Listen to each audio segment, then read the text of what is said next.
Hello and welcome to my channel, Talisman Tarot. In this reading I want to ask the cards and spirit directly through channeling about how you will meet your future spouse / long-term partner. And I have 6 groups here that you can choose from. This will be group number 1, this will be group number 2, this will be group number 3, this will be group number 4, this will be group number 5, and this will be group number 6. And so I will ask you to use your intuition and choose the group that speaks to you the most, the group that catches your eye, and that group will be your group. And if you need any more time to choose, you can just pause the video. You can also wait until after this introduction. There will be an image of the groups a little bit more up close and personal.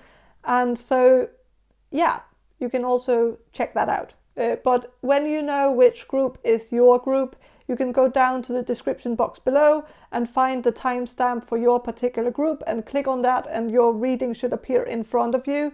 And while you're down there in the description box below, make sure to check out my guide on how to book a personal reading from me. I love doing personal readings for you guys. It's always a pleasure. So please check that out. But let's focus on this reading right here. Choose your group and I'll see you in your reading.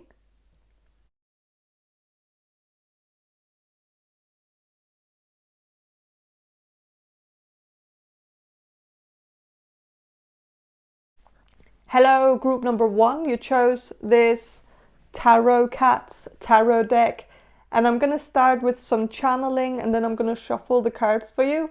So I'm going to do the channeling now. So Spirit, can you answer this question for group number 1, the people who will choose group number 1? How will group number 1 meet their future spouse or long-term partner? Okay, I'm sensing it's something movie related. This could be a movie theater. You could be meeting this person in a movie theater, maybe on the first date, you know, on a blind date, or maybe on a date that you're going to be, you know, planning out on some kind of dating website or dating app or something. And then you're going to be, you know, deciding that the movie theater is probably a good place to go for the first date. So that could be. But I'm also getting something like a movie club or something, like some place where there's like a viewing of some kind of movie, and then people sit around afterwards and talk about the movie, and, you know, maybe get a drink or something and discuss what they just saw and analyze all the symbols or whatever. I don't know. Like, I just feel like this could be some kind of thing, like a movie club, like a foreign movie club where they watch foreign movies from around the world.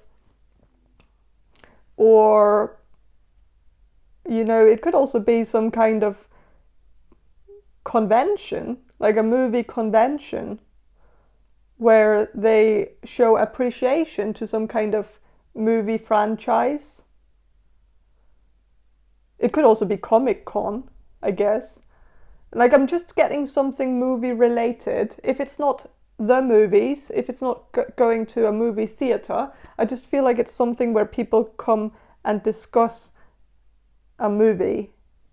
It could also be a lecture on a specific movie that's going to be held at the university, maybe in the media science department or something, filmmaking department of the university.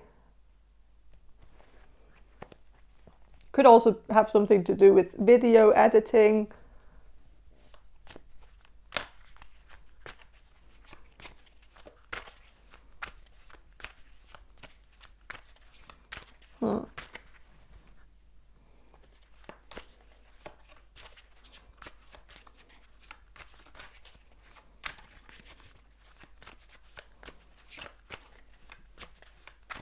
I'm going to shuffle and see what the cards have to say about how you will meet your future spouse.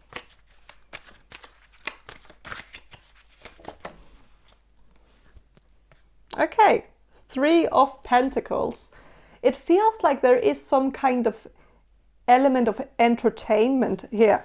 It feels like you're going to meet this person while being entertained, while watching something, while watching somebody, or a movie. I'm getting either like where you're going to be watching a movie, then talking about the movie afterwards, or it could also be like a theatre thing, like not movie, but, you know, actual theatre with, you know, actors on stage, you know, that sort of thing.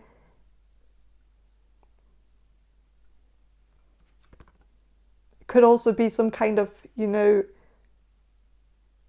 improv or something, comedy, like a comedy club where you watch somebody on stage, like a comedian on stage, and then maybe discuss that afterwards over a beer or something. I just feel like it's some kind of casual setting, but also something where, you know, I don't know, like it's just, could also be karaoke. Could be anything where somebody is kind of also making a fool out of themselves. So there could be something like that too. And if it's movie related still, because I was getting a lot of movie stuff in the channeling, this could be like a French movie, you know, like, so if there's like some kind of foreign movie cinema close to you that shows foreign movies, I think that could be the place, especially if there is a French movie that has some kind of viewing. Because I feel like at viewings, there's usually some kind of after party thing. I don't know if that makes sense, but I just feel like this is going to be something where it's something related to entertainment, the entertainment field, possibly.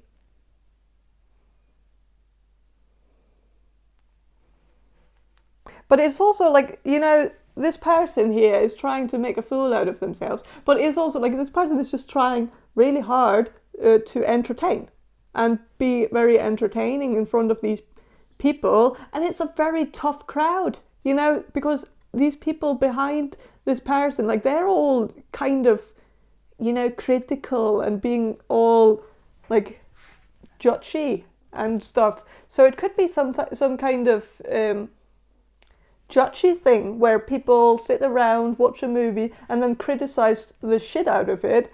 And that could also be fun, I guess. It could be an activity to do, and I find that to be interesting. But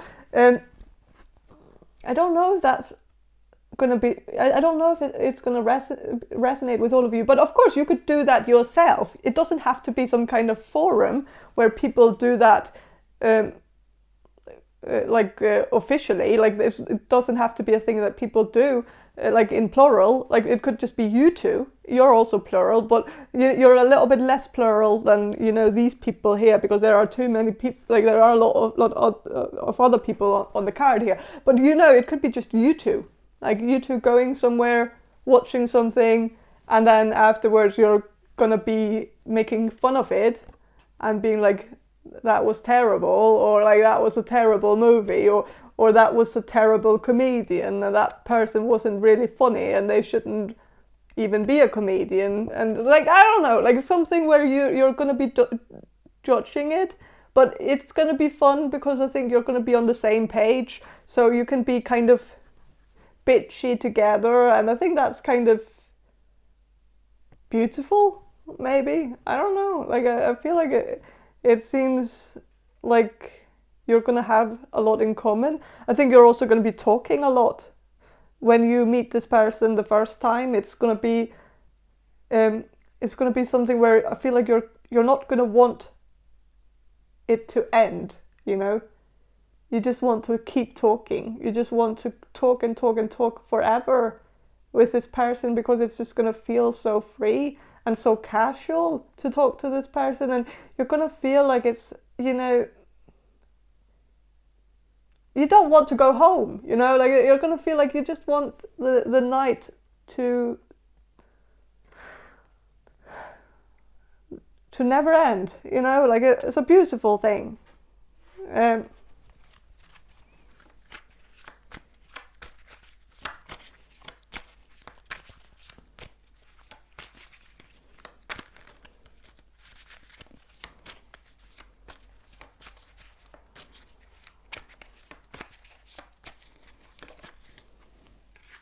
The Star reversed.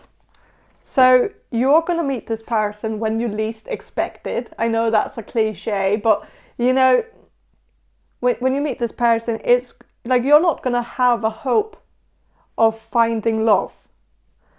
And that is the reason why you're going to find the love, is because you're going to put your guards down. You're not going to wear this protective shield around you, which you maybe sometimes wear when you are going out searching for love. That I think maybe this search for love has made you kind of tired of looking, or tired of this game where it has to be so, you know, so hard or to find someone like that.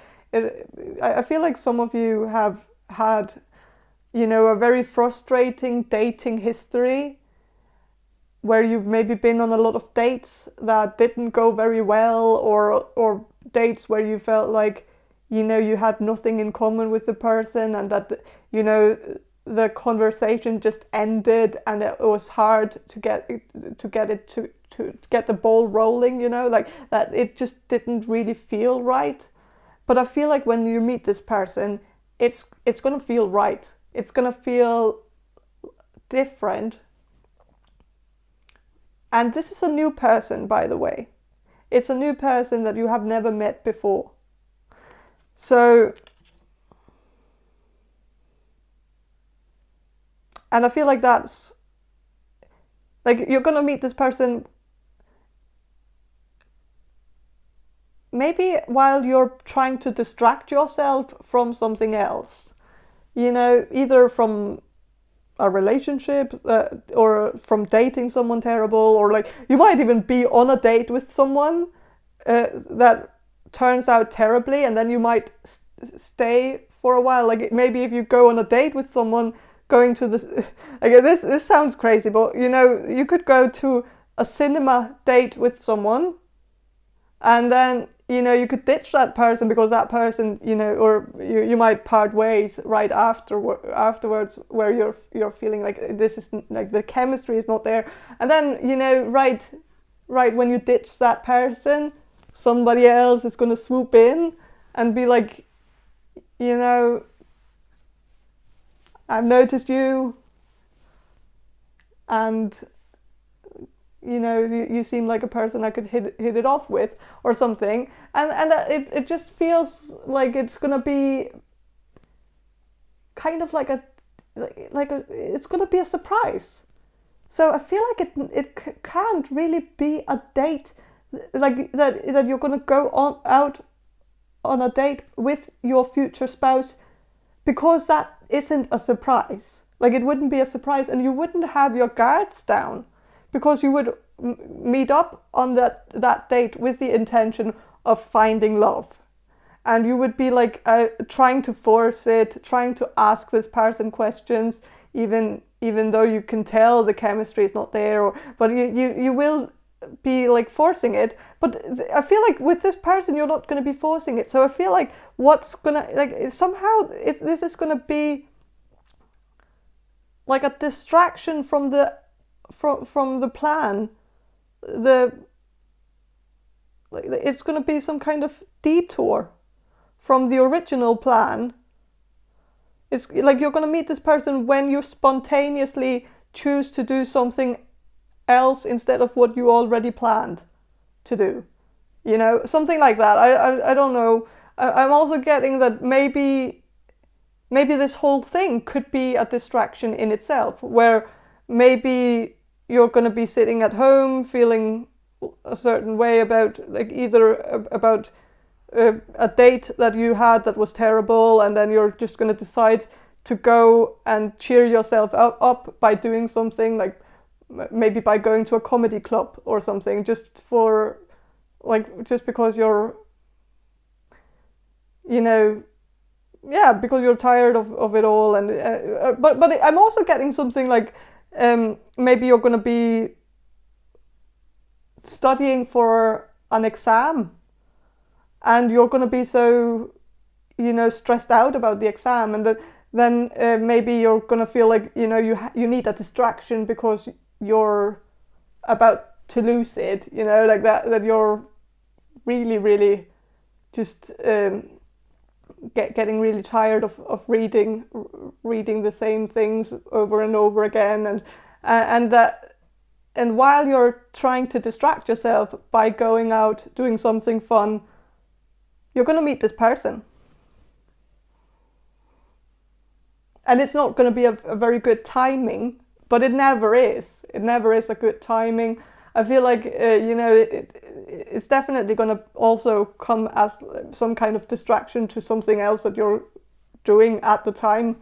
But it's still going to be worth it. I feel like this is, you know, this is your person. This is the person that you're going to feel at peace with, you know, where you feel like you can be yourself around this person. You're going to feel also like this person just gets you. This person understands you completely.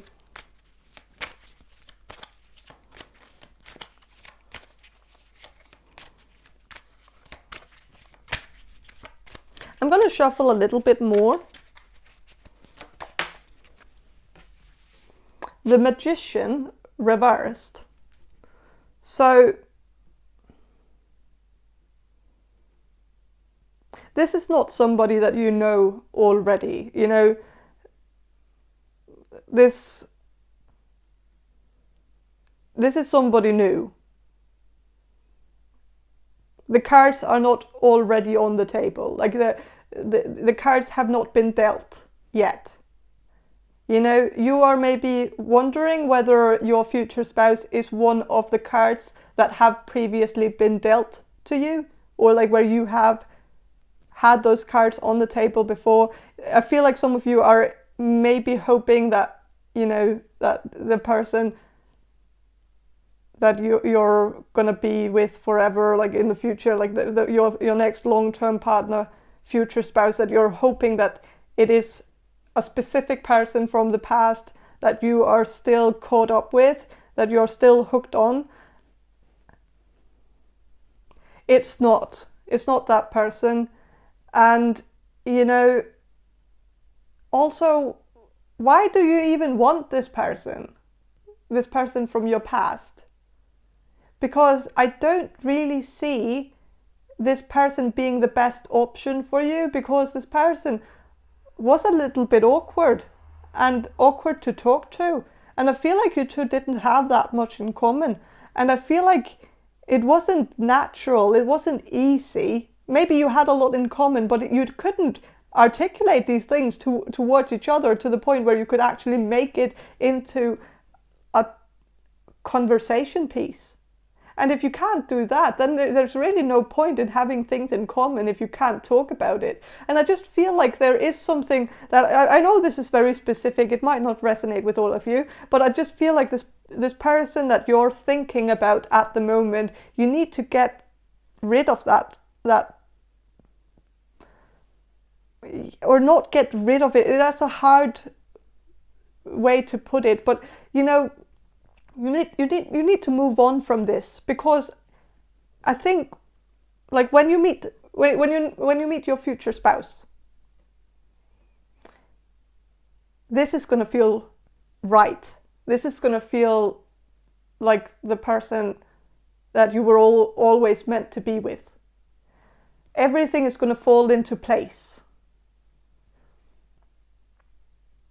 So it's very important that you leave space for someone new to come in, that you don't constantly search for something that you have already tried and failed at, or tried and it didn't work out, like that sort of thing. It's not a good prospect for the future, taking, you know, the knowledge and the experience that you have had from the past, and if you extrapolate that into the future, that's not, like, it's not going to give you a very good outcome if you, like, I feel like it's good to maybe remember that, you know, things do repeat themselves. People don't change. And if this person was very passive in the past and didn't really do anything and didn't put in any effort into dating you, or, you know, or making it work with you, like, then, you know, they're not going to do that in the future. So it didn't feel right at the time, and it's not going to feel right in the future. So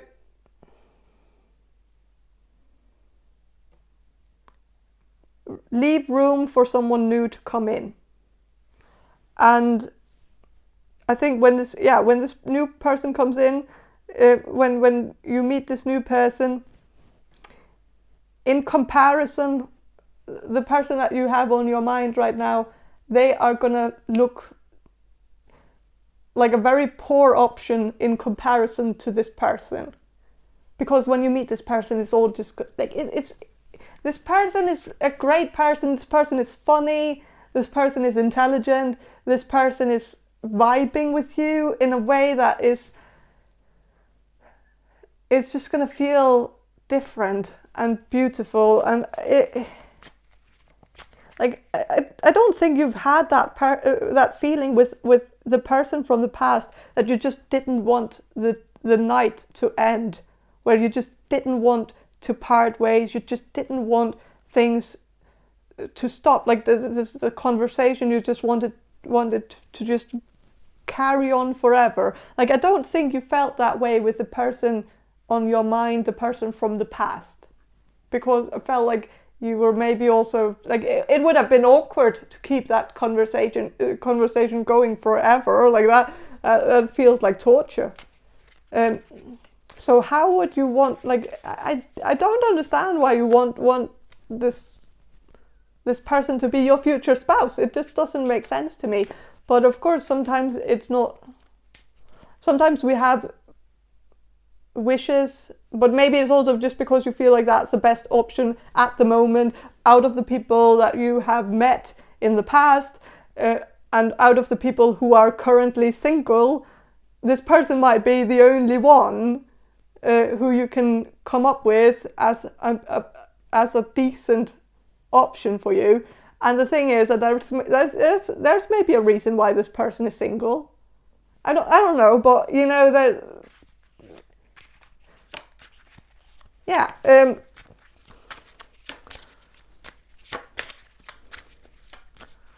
I'm going to shuffle a little bit more about how you're going to meet this person.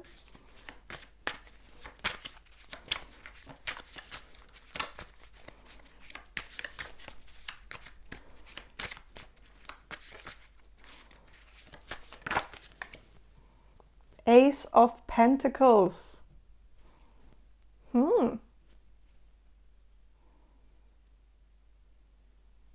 It might be at some kind of event that costs money. You know, like it might have, like there might be something where you need to pay to get in. Of course, that's also the thing with the cinema, you know, you have to pay for a ticket to get in there. So it's something that isn't for free, it feels like. But it's not like it's really expensive either, because the Ace of Pentacles is just one coin, you know. It's not the end of the world. It doesn't feel like, you know, the most expensive thing. And that kind of makes me feel like it's maybe not Comic-Con, because that shit is really, really expensive. But could be like a smaller, more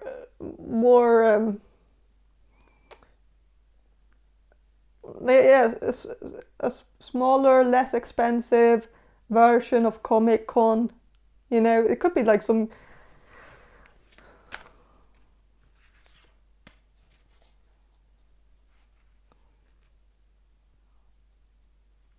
What could it be?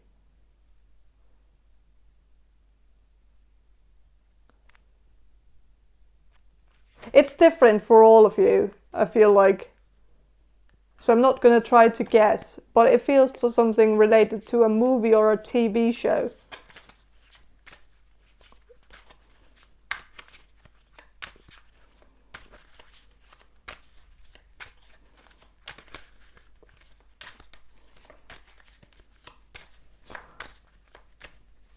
I'm going to shuffle some of these archetype cards just to get a little bit more information about how you will meet your future spouse.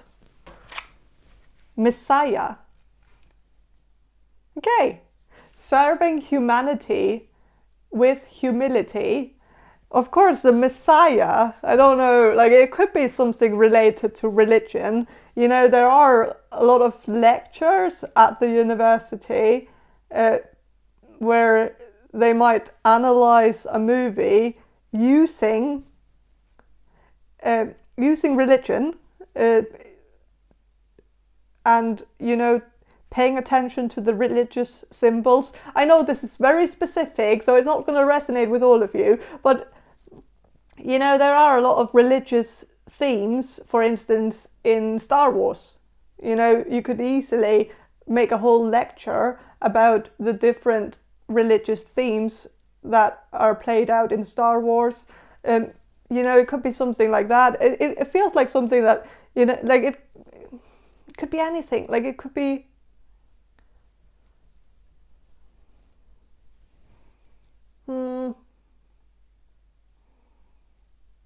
Could be something like that. I mean, you have to also be creative with this. It's just a message. I'm just getting something where it could be a lecture about the meeting between religion and pop culture. Yeah.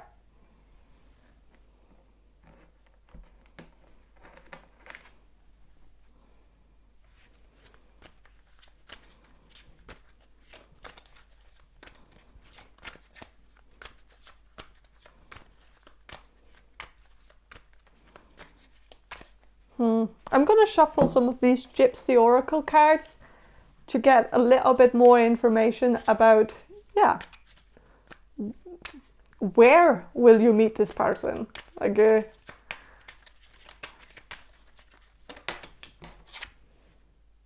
enemy. Enemy. Enemy at the gate. I don't know. Enemy. Nemesis. Something.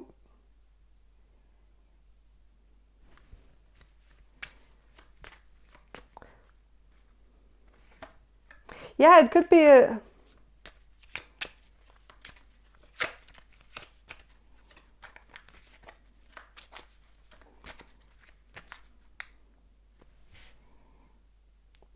Yeah, it could be something that has something to do with enemies, villains, villains in movies. But it could also be a movie that has something to do with, you know, nemesis in the, or enemy in the title, but it could also be, it could be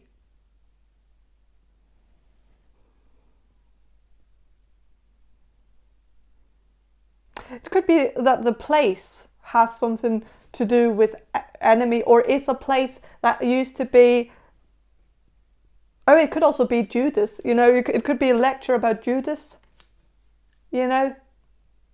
So it could be a theological lecture at the university, that might be free for all to go to, or, you know, if you are studying theology, that would make sense. But of course, I know that not all of you do that, but it could also be that this building that you're going to be meeting up with this person at, it could have something to do with war. Like, it could have been an old war building that used to be used as a headquarters for something regarding war. Regarding like any war. I don't know, like, I feel like it's different for all of you, but it just feels like it could have something to do with war. Like, it could be a historical building.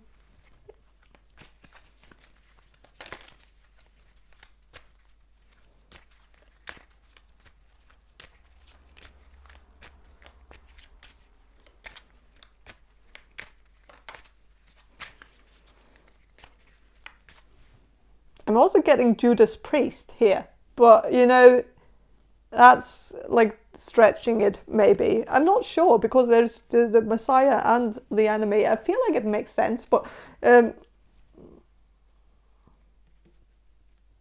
yeah. Lord reversed. So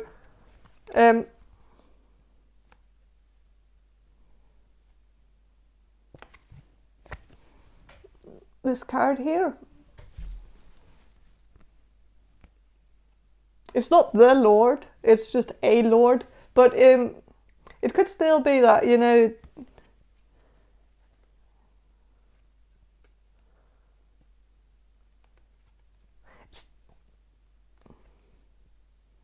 I don't know.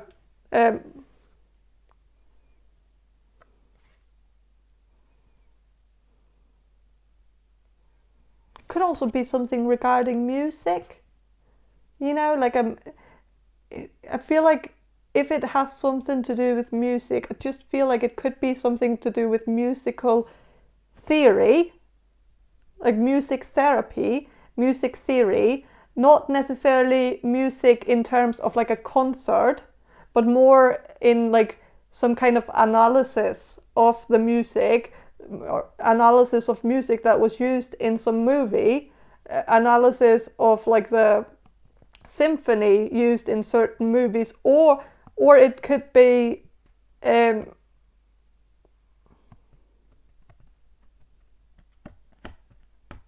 something where they go through some song texts or something, lyrics or something, but it just feels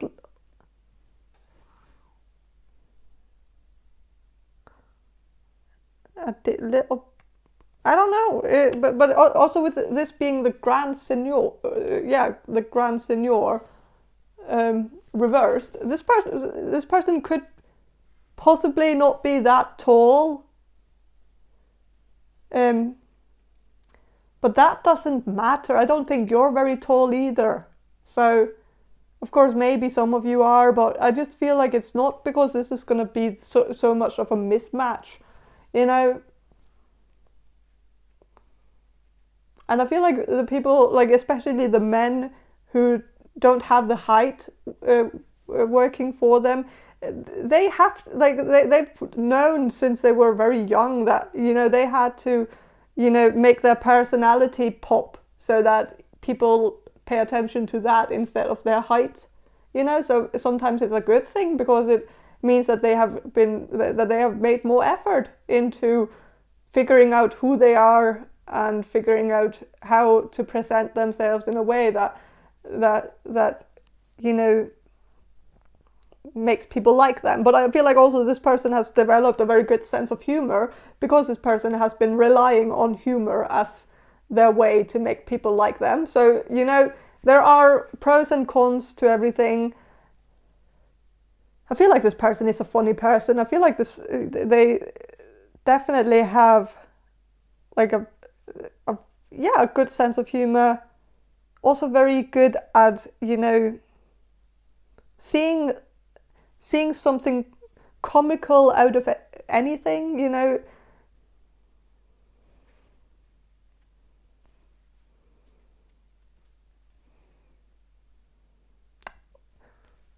also seems quite sarcastic, but in a way that isn't, you know, isn't being used as a weapon, more used just in order to make people laugh.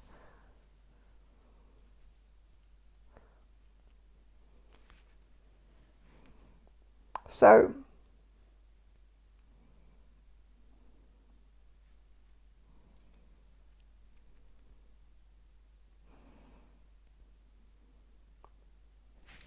I'm getting also, like with the Lord being reversed, that, you know, this place where you are going to be meeting this person, it could also have some ties to slavery or to some historical site that has some has a very sad history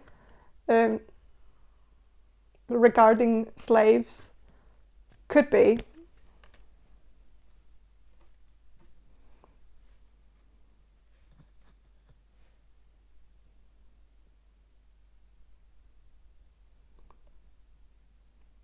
But it could also be that you're going to be watching a movie about slavery. I feel like it's a very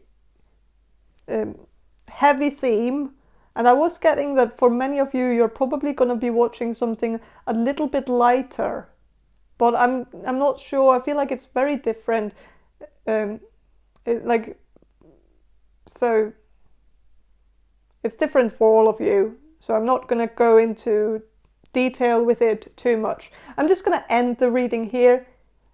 I hope you got something out of this reading. I hope you're going to get closer to finding this person. Just on a side note, I'm going to say one thing, and that's mostly because I'm afraid that this reading might end up causing you to not find the person. And the reason being that, you know, of course, the future is changeable. The things that I say could have an impact, and I don't want that to happen.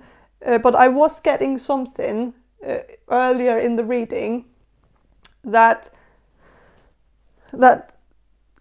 you're potentially going to be signing up for this event that's going to be happening, like this event that has something to do with movies or pop culture, some kind of lecture or some kind of movie club where they discuss this or something. And I feel like it's something that's going to be on Facebook for many of you, like something where there's going to be an event on Facebook, and you're going to be seeing possibly that the person that maybe that you're maybe hoping you're going to end up with, the person that you're hoping, like the person from the past that you're still kind of, that you still have feelings for or still have some hopes for, this person might be signed up for that.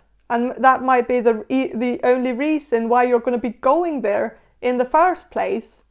So, you know, you have to go there still, even though I have told you that the person that you're going to be meeting is not the person from the past, but you still have to go, you know, because you're going to meet the other person there. And so this person on your mind is probably going to disappoint you because you're going to meet them and it's a little bit awkward. But then, you know, the knight in shining armor is going to swoop in and save your day, because that person is going to make it so easy for you. Like, it's going to, like, the conversation is going to be flowing. It's going to be a whole different thing, and you're going to see the contrast. And maybe it's even going to be more clear to you because that other person is there, and it's going to feel more like, you know, it's going to feel like the comparison is working for your future spouse. Like it you know, yeah. So I know that won't resonate with all of you, but if that happens and you see and you see a social event being advertised on Facebook, and that person from the past is going, please go anyways. even if the motivational factor is not there, because you're going to feel like you don't really want to go if that person is not your person. But, you know, still go. It's important. So I'm just going to end the reading here. I just wanted to say that, just because I don't want anything to happen that's not supposed to happen, you know. So thank you for watching. Have a great day and bye. Hello, group number 2. You chose the Grunge Tarot, and I'm going to start with some channeling, and then I'm going to shuffle the cards for you. So I'm going to do the channeling first. So Spirit, can you answer this question for group number 2, the people who will choose group number 2? How will group number 2 meet their future spouse / long-term partner? Okay, I'm sensing that you're going to meet this person while traveling, or while one of you is traveling. So either one of you are going to be staying at some hostel or some Airbnb or something, and you're going to meet up either at the hostel or at a bar, maybe close to the hostel or close to the Airbnb.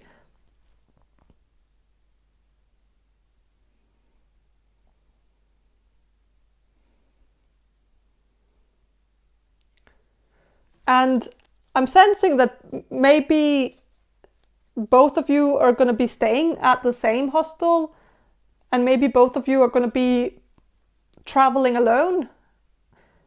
That's what I'm sensing for some of you, but I feel like also for others of you, you could maybe be traveling with another person, but if you are, make sure that you come across as welcoming and open, because if you come across as too closed off, or that you are clinging on to this person too much, this person that you're traveling with, then, you know, then your future spouse / long-term partner will feel awkward about talking to you, because they will feel like, okay, 3 is a crowd. I'm not going to meddle in whatever's going on here.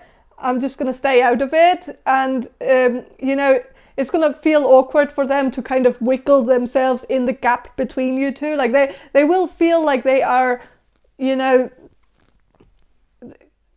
that they're, yeah, cramping themselves into something that they're not supposed to. Like that it's very important that you leave space for this person to actually, you know, actually swoop in and be a part of whatever's going on between, like that this person would also just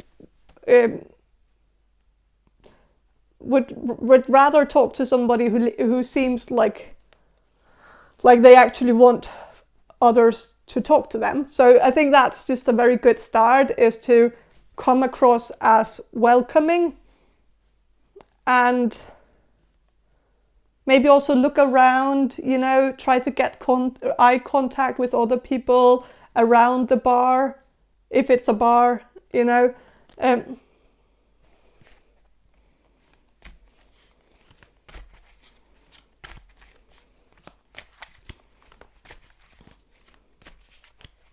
I'm going to shuffle and see what the cards have to say.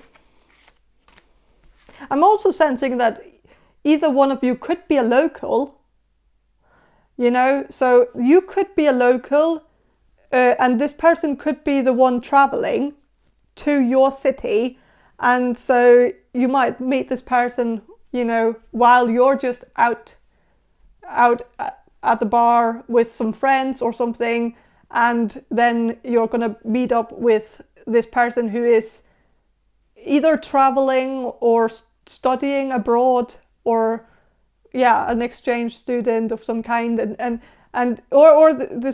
person might be staying at a hostel close to the bar, something like that. But you could, like, it could also be the other way around, you know, that this person is the local and you're the one who is traveling, you know. So it could be either or.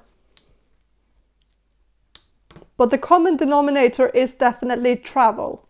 So, okay, with the Five of Swords reversed,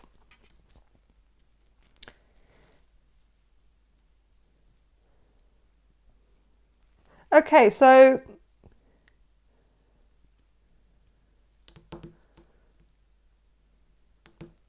you could meet this person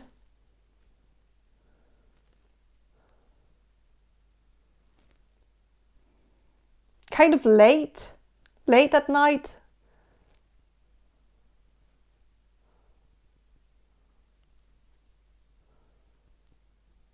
But I'm also getting that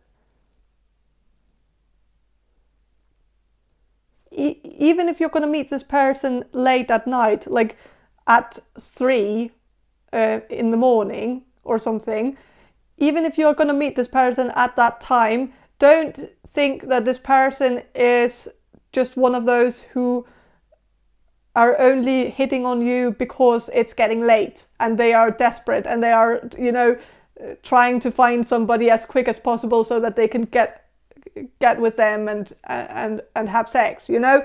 It's not like that at all. Like this person is not desperate to find anybody. It's not, they like, this person is just gonna randomly meet you very late, or this person might have had their eyes on you for the whole evening, and they have been like, they will probably be drinking, and you know, and they might only have the courage to go talk to you when they're really drunk, and that might only be at 3 in the morning. That's the time when they are about to pass out. But that's because, you know, they might just not be very good at you know, they're not very good at approaching another person in a romantic way. So, you know, don't take it the wrong way, because of course it's always a little bit sketchy when someone talks to you that late at night, but don't read too much into it. So with the King of Pentacles,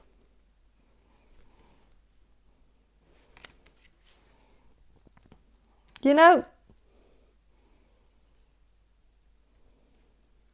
this person could be an earth sign. So this person could be a Virgo, Capricorn. Yeah, you know, this person could also be a Taurus.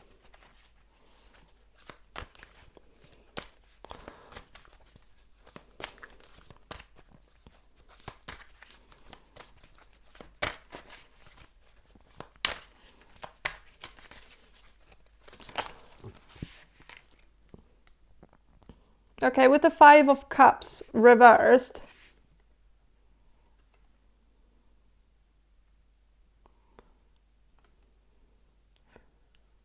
okay, I'm sensing that, okay, this person will come across as a little bit, you know, like it's gonna come across as desperate when this person starts talking to you. And, you know, it's very easy to kind of come to the conclusion that this person is just, you know, running out of time. They've been hitting on everybody at the bar for the whole evening. And then, like, at the last minute before the bar closes, they come to you and start rizzing you up. And I know that's how it looks like. That definitely,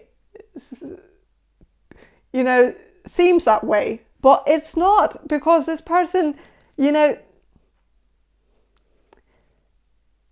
this person is not like that at all. This person isn't someone who hits on everybody. They are, you know,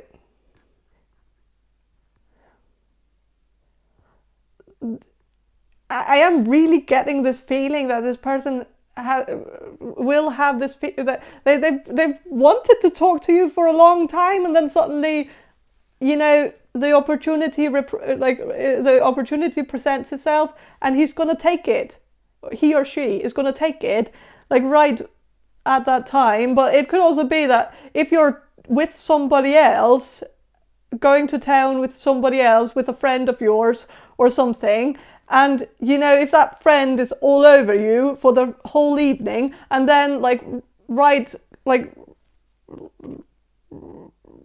before closing time, this person walks away, your friend walks away, that's gonna leave an opening for this person to swoop in. So the only reason why this person probably only will be swooping in at the last minute, it's probably because that's the only time they see an opening. And so don't get the ick from this person because of that. And also, maybe you could even avoid this from happening if you make sure that the friend that you're going to be with is not all over you, and maybe you could even have a talk with them and tell them, like, it would be nice if you could maybe, you know, maybe leave a little bit of space for someone to swoop in. So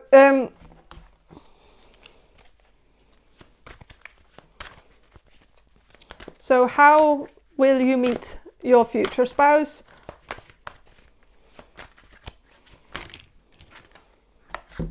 Okay, Knight of Cups and Four of Pentacles. Okay, Four of Pentacles. I'm getting that you're gonna meet this person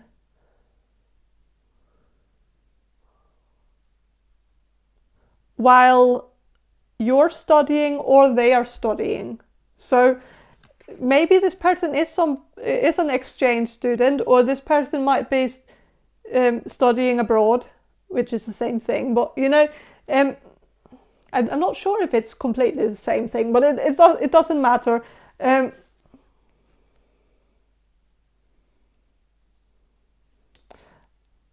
Yeah. With the Knight of Cups, you could meet this person at some kind of heavy metal bar. I don't know, or at a concert, or at some place where there's live music. So it could still be some pub or some bar, but there's somebody on a stage with a guitar or something.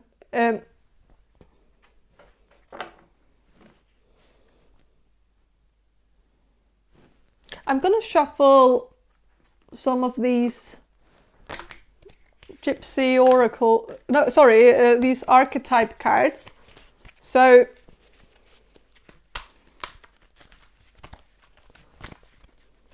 how are group number 2 going to meet their future spouse?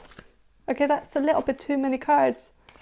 Okay, should I read these 2 cards? No. Okay, I'm going to shuffle again. Okay, that's better. Trickster. Okay, it says transcending convention, stuffiness, and predictable behavior. And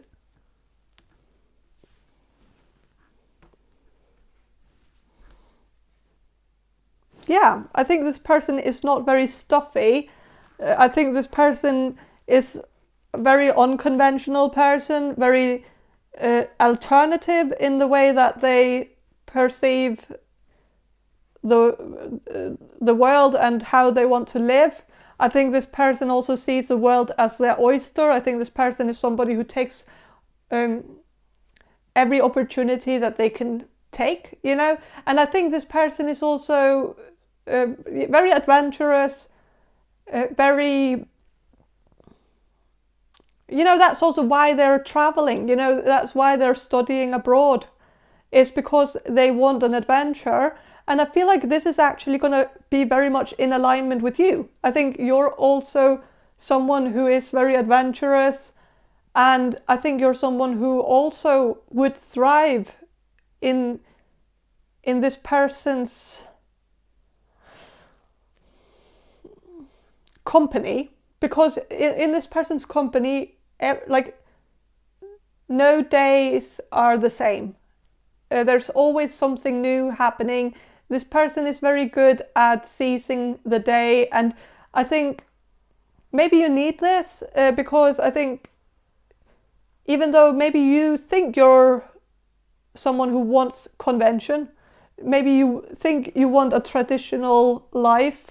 And I'm not saying that you don't, but I'm saying that I'm kind of getting this message that maybe your dream of the future is not in alignment with your soul, because I'm getting some message. It feels like a message from one of your spirit guides. I feel like it could be a family member who passed away, and I feel like this is maybe also in their spirit, and I feel like they believe that this is a part of the bloodline for whatever reason, that they have this belief that your bloodline, that nobody in your bloodline has ever thrived in captivity or in restriction, that none of you have ever felt comfortable settling down and just staying in one place for your whole life, you know?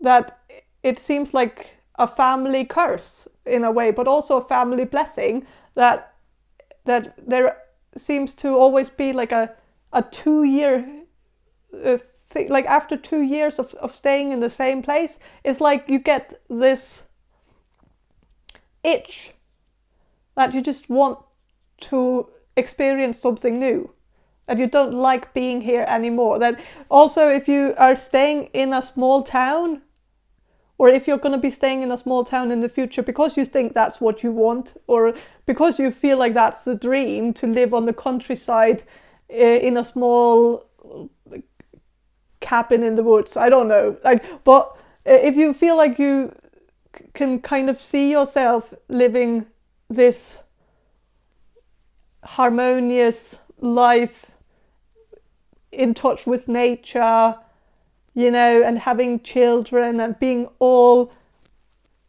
you know, cuddled up in the same place forever. I'm just getting this feeling that the spirit guide doesn't quite believe that you could thrive in that environment, because you would feel like it's too narrow, that it gets claustrophobic at some point, where you're going to feel like, I need to get out of here because everybody knows my name now.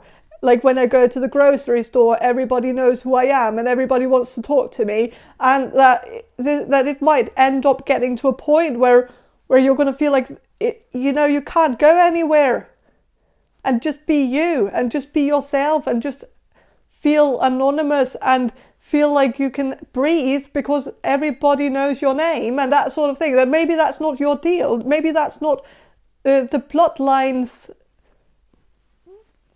like the heritage of the bloodline. That this is not what your bloodline is used to. That they might have always wanted to move around. I'm kind of getting some Gypsy blood here or something, but I'm just getting that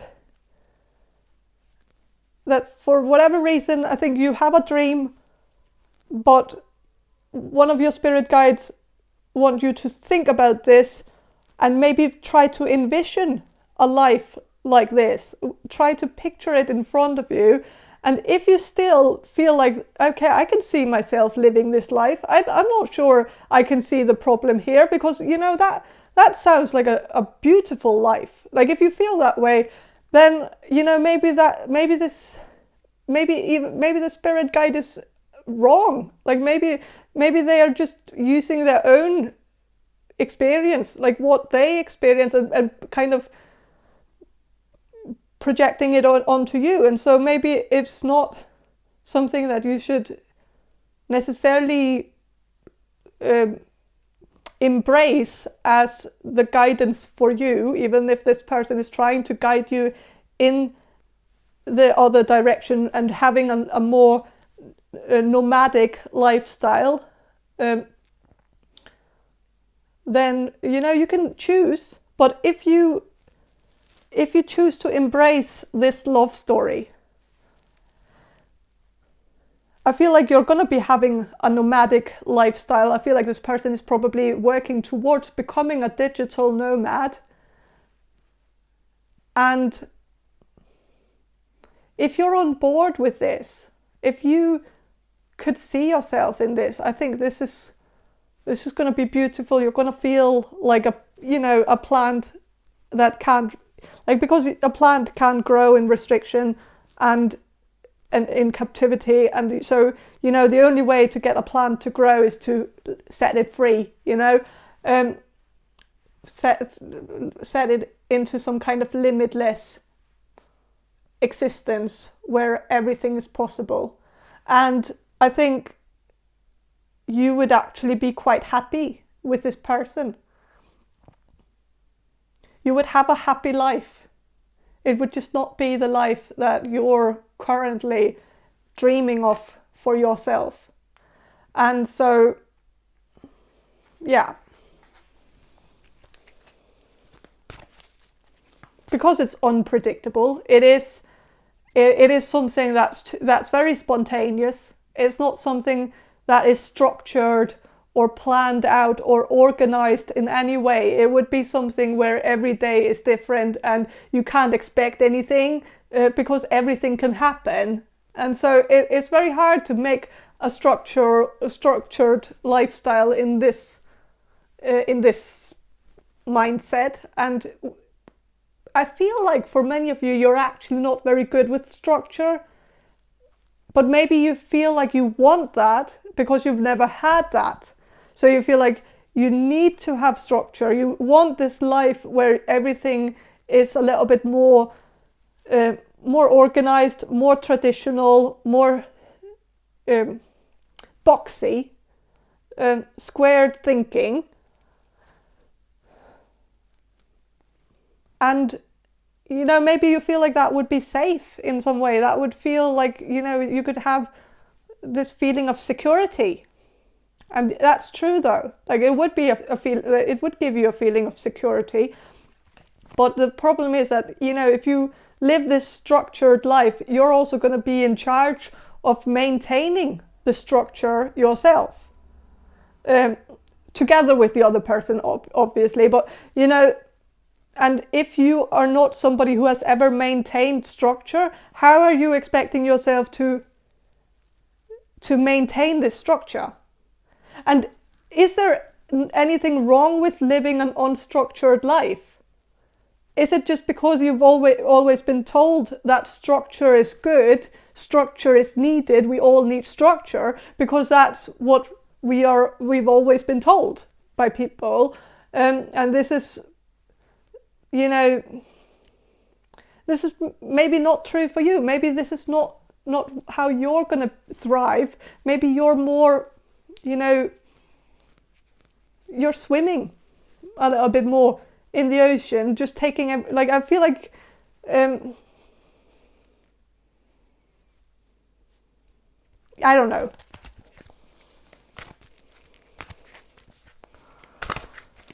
I'm going to shuffle a little bit more about how you're going to meet this person, because now I'm getting too much into, all the other stuff. I just want to know how you're going to meet them. Like, how specifically are you going to meet this person? So King reversed.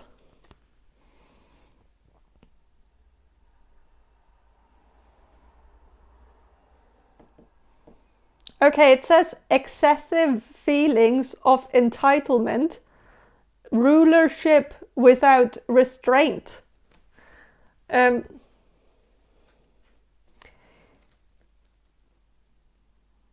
this person is of course, this is about how you're going to meet this person. And yes, this person is going to come to you. And yes, this person might show like an excessive feeling of entitlement, or that's maybe how they're going to come across, because this person might be very drunk, and they might be like risking you up a little bit, too, where this person is maybe pushing it a little bit with the way that they are going to be talking to you. Like it's gonna, like this person is gonna compliment you, and that, but that's not an excessive feeling of entitlement. But I think this person is probably going to kiss you, and maybe a little bit too soon. Like it's gonna maybe make you feel like let's talk a little bit first. Let's get to know each other. Like let's not get ahead of ourselves. And I think of course, this is maybe a red flag for some people. This person could be a Scorpio. If I'm like, of course, the King of Pentacles is here, and I know that of course this person could be an earth sign, but I'm just getting a little bit of Scorpio energy, because I think this person could maybe end up just taking the moment, and like they're going to embrace the moment, embrace the opportunity, like taking a chance by trying to be like, I think this person is going to try to be romantic, and I think their way of being romantic is to kiss somebody, but I think it is like, it is a little bit spontaneous, and I'm not going to say that this person has the best control of their spontaneity, and that could be an issue, but I feel like this person, like, just so you know, this person isn't the type of person who would overstep your boundaries in terms of, sex. But they might overstep your boundaries in terms of kissing. Like, they might kiss you without asking first. And if you're not into that, I understand that completely. But there are many people who actually would prefer that it happens a little bit more spontaneously, because then it seems a little bit more like it's driven by their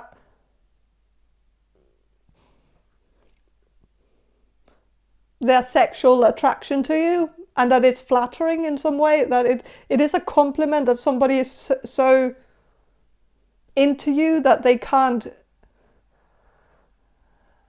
let an opportunity like that slide, because it's like they know they have to move.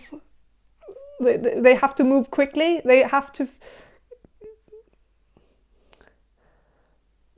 leave an impression. They have to show you that they actually want you in that way, like in a sexual way, in a romantic way, in a loving way, that they might also be afraid of getting friend-zoned. So it's maybe their way of kind of getting themselves out of the friend zone as soon as possible, because they might have experienced before that they got stuck in the friend zone for a little bit too long. And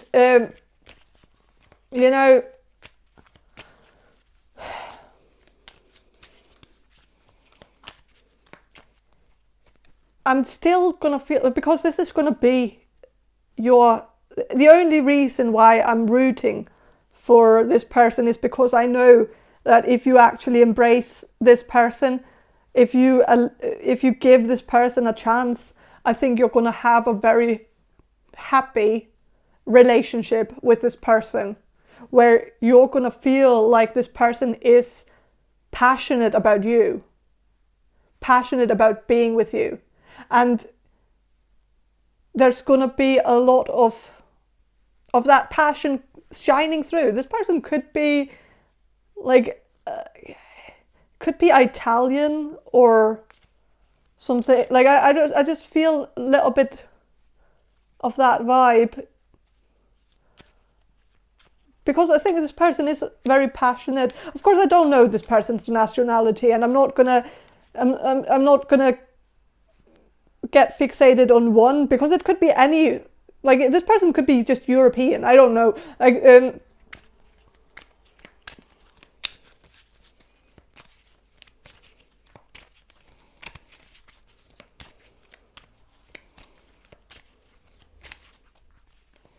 but Southern European, because the Northern Europeans, they are, you know, kind of closed off when it comes to showing affection. So I feel like this person is very good at showing affection. That's for sure.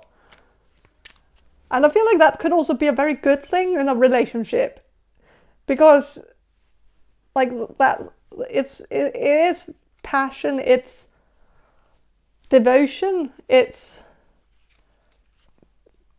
you know, losing yourself in the moment, becoming one, something like that. I'm gonna shuffle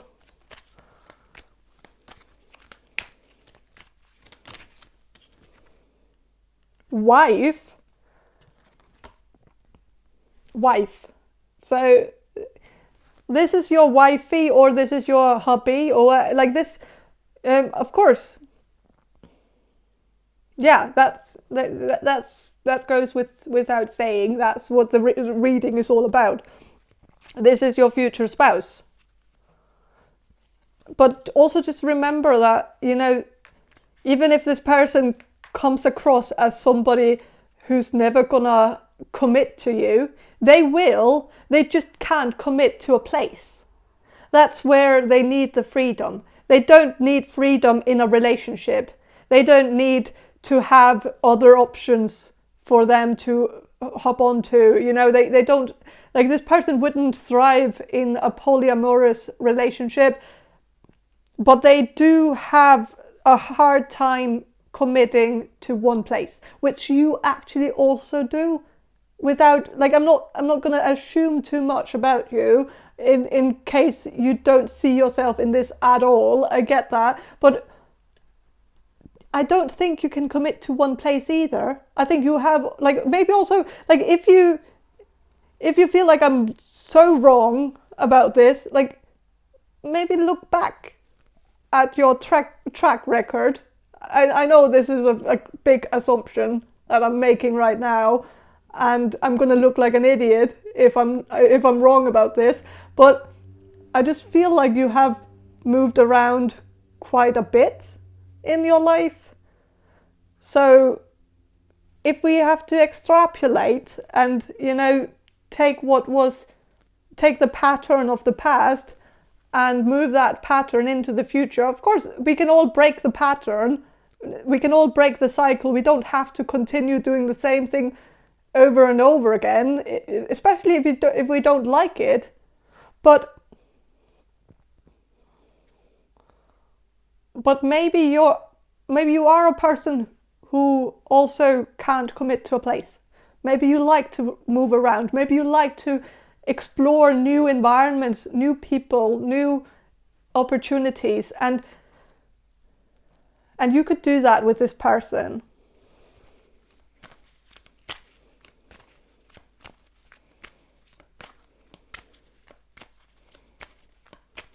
I'm going to shuffle a little bit more about, okay.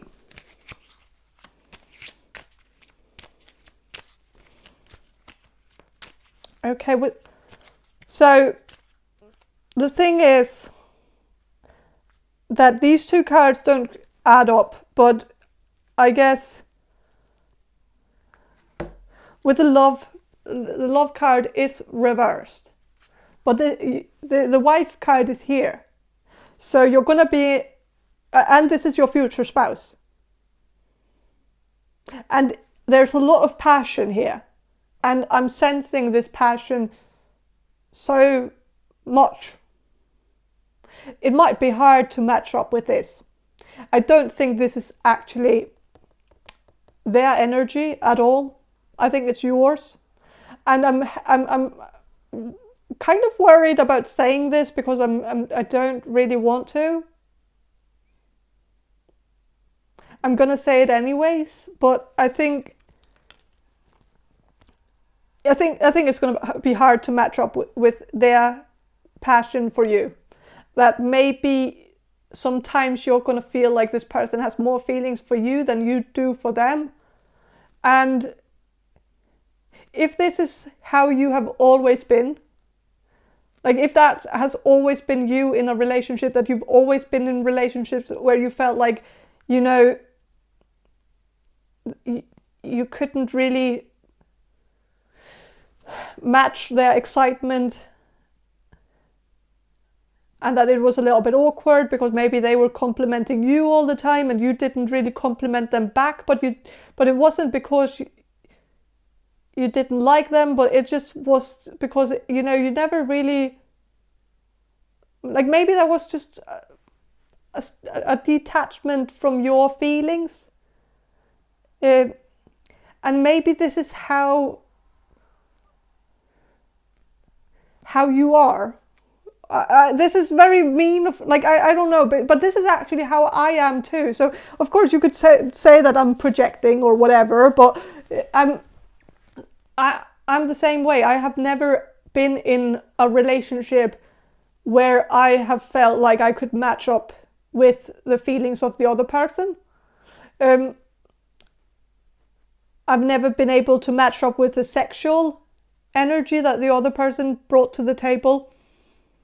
And I've always felt wrong about this. Always felt weird that I couldn't feel that same passion as the other person. And of course, if you have had similar experiences, maybe you're hoping that your future spouse is going to be different, like that it's going to be a different dynamic, that you're not going to walk around feeling guilty that you can't match up with the energy. And I wish I could tell you that it's going to be different, but I can't, because even if you're going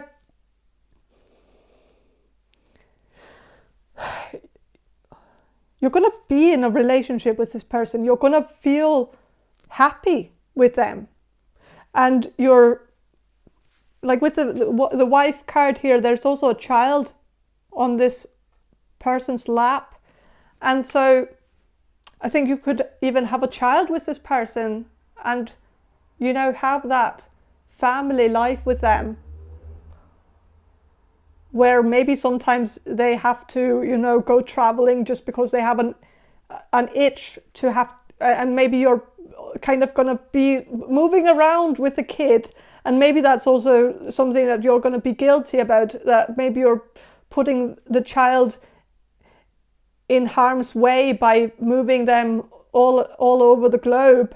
I don't think that's necessarily something that you have to be worried about, because a lot of children grow up in a different country than they were born in. I grew up in a different country than that I was born in, than the country that I was born in. So I know the feeling, and of course I'm not the best example, but I turned out okay, I think. But don't worry, don't have too much guilt about it, because, you know, it is a different way of living. It's maybe not the norm. That doesn't make it wrong. So, but also with the love thing, that maybe you're not going to be in love with them. You're going to like them very much. You're also going to enjoy having sex with them. So, and you're gonna have a very good partnership where you're gonna handle things in the same way, and in a way where you're in agreement.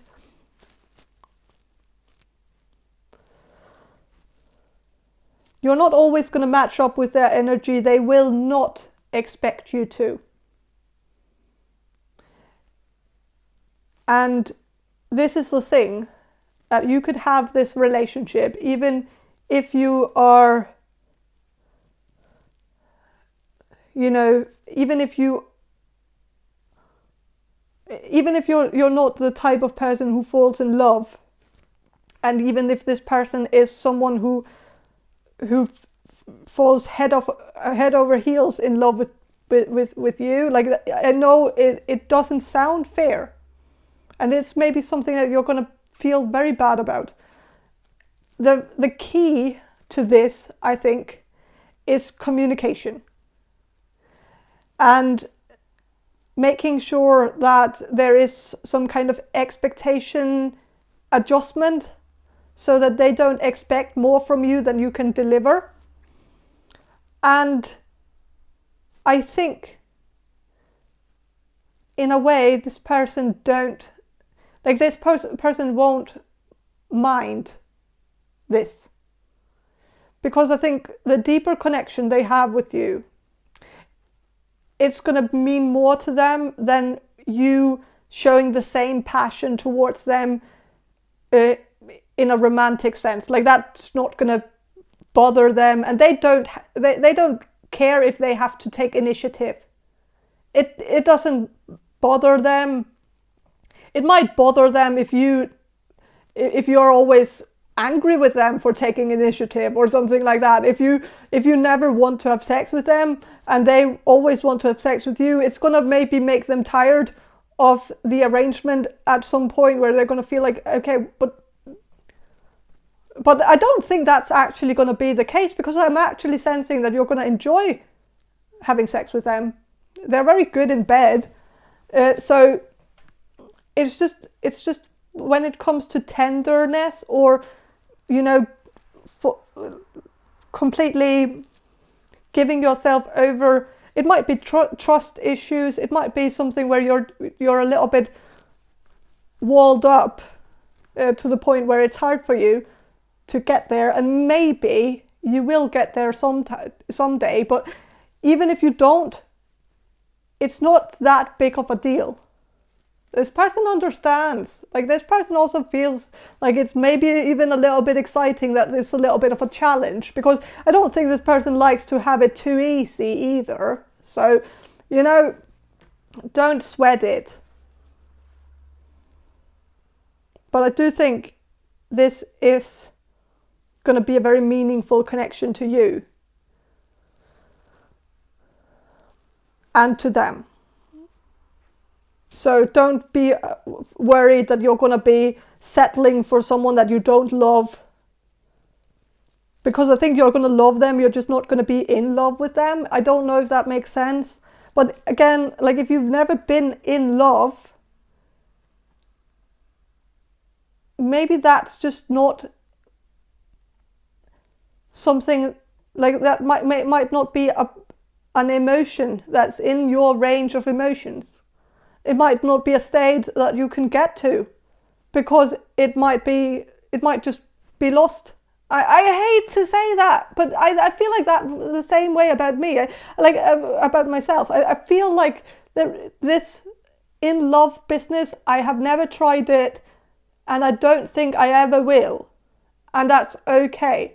Because I feel like it's a foreign concept for me. I do feel love for people, and I feel excruciating love, to the point where I'm so afraid and I'm going to lose a person, because I don't know if I could bear that thought. And I think that is what love is. Maybe that's not really, that's maybe just some kind of codependency and and fear of death or something. So I get, maybe I'm not really the best person to ask. Sorry about the noise, by the way. I live next to a very busy street. But you know, it is what it is. I don't know if I should have taken this reading into this direction. I'm very sorry that I did. And if some of you don't feel like this is your energy at all, maybe you feel like you're someone who easily falls in love. If that's the case, then just forget about it. Like, then just act like I never said anything about that. But I do feel like this person is going to be very much in love with you, and maybe in a way you're going to appreciate that. And maybe that's also what you need in order to find, or in order to feel security in a relationship, to feel that this is a person who is head over heels in love with you, so you have nothing to worry about. And that's maybe a nice reassurance. It's of course a bummer that you can't give that person the same reassurance back. But I don't think this person mind. Like, I don't think they mind at all. I don't know why, but I'm just getting the, you know, to them, they're just lucky to be with you. So, I don't know. But that's all I have for you, group number 2. I hope this reading was helpful, and have a great day, and bye. Hello, group number 3. You chose the Herbal Tarot, and I'm going to start with some channeling, and then I'm going to shuffle the cards for you. But I'm going to do the channeling first. So, Spirit, can you answer this question for group number 3, the people who will choose group number 3? How will group number 3 meet their future spouse / long-term partner? Okay. Okay, I'm sensing that you're going to meet your next long-term partner or future spouse while you're still dating somebody else. And so I know that's not the best case scenario. I know that's not what you want to hear, but I'm not sensing that it's going to be planned out. It's not something where you're going to wake up one morning and think, okay, today I'm going to find somebody new. Like that, it's just going to happen. It's just something that's going to happen one day, and you know, it's going to happen by accident. And I know it's never a very kind thing, but it's sometimes necessary. You know, if that makes sense. Of course, it's not fun to hurt somebody, but the thing is that the person that you're going to be dating next, before you meet your future spouse, it seems like it's more like a situationship. It's more like a casual thing. It seems like somebody who doesn't really want to put a label on things. And this person is going to dig their own grave by not wanting to commit. So, of course, when you've been dating somebody who doesn't want to commit, there is a door open. So it's not really cheating, is it? If you find somebody else while still dating someone who is undecided, that person can just decide, like, make up your mind before, like that's sort of energy. I'm just getting that you're going to be frustrated with this person, the person that you're going to be dating next. It's just going to be a constant frustration that this person just, that this person is so afraid of commitment. It seems like this person is also kind of paranoid that everybody's just dating them only because of what they have or what they can offer, that they're kind of clinically paranoid of somebody taking advantage of them and stealing the money that they don't have. It's kind of funny. I don't think this person is very wealthy, but it seems like this person is very paranoid that some gold digger is going to come in and just take everything they own, which is not a lot, you know. Okay, I'm just sensing that the next person that you're going to date, I don't know where you're going to find this person, but it just feels like it's going to be an easy choice when you meet your future spouse. It's gonna, like, you're not gonna have a hard time deciding who you're gonna pick, because you know, because the person that you're gonna be dating next is this person is gonna make it really easy for you by being kind of an asshole. So, of course, I know that seeing somebody while still dating someone else, I'm not sensing that there's gonna be that overlap. I don't think you're going to be two timing these people. I feel like yeah, you're going to be dating someone, you're going to meet someone while dating, but as soon as you meet this other person, you're going to finish it. And so there's not going to be an overlap. So you're not going to be cheating or anything. But some people might argue that it's cheating because you were emotionally interested or invested in the other person. But, you know, I don't really think that applies here. Even if somebody's, I feel like the person that you're going to be dating next, like this person is probably going to argue that you were cheating on them, like that you're, but it's their word against yours, and I think you know what happened here. So I think this person is not going to be successful at trying to guilt trip you. So honestly, I just feel like it's good that you're not gonna be with the person that you're gonna date next forever. You know, I'm happy that your future spouse is gonna swoop in and save the day. You know. So I feel like for some of you, you might already be dating this person, the next person that I'm sensing here, that maybe it's actually somebody that you're in a relationship with right now.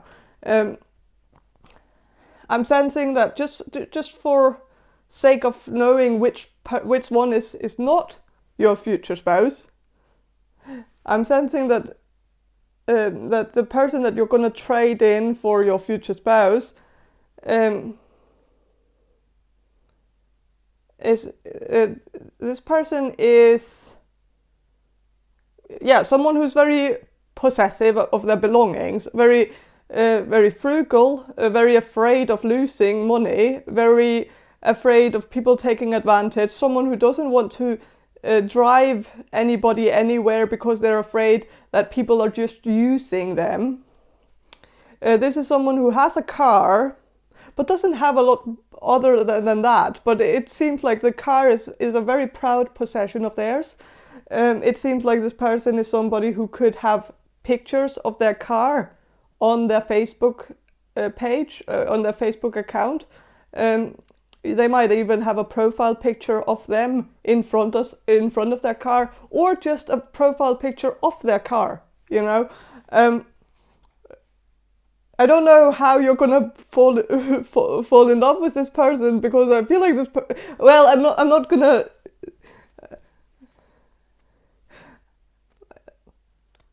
No, I'm not gonna go there, because of course there might be something that I'm not seeing at the moment.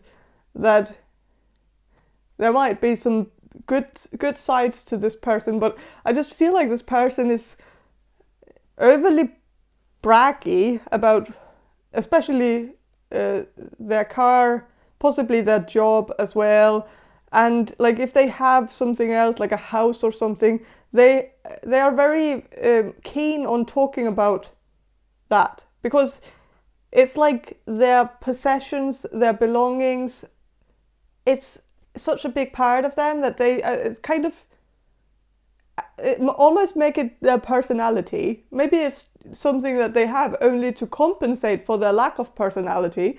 And I think, for instance, if you go on a date with this person, which I believe you're gonna be going on a date with them, but I think this is someone who would talk about what they have to offer and use it as a sales pitch. Like they would try to win you over by, you know, listing all the things that they have in their possession, and talk about their car and you know, all of, especially talking about cars. I think this person is really into cars.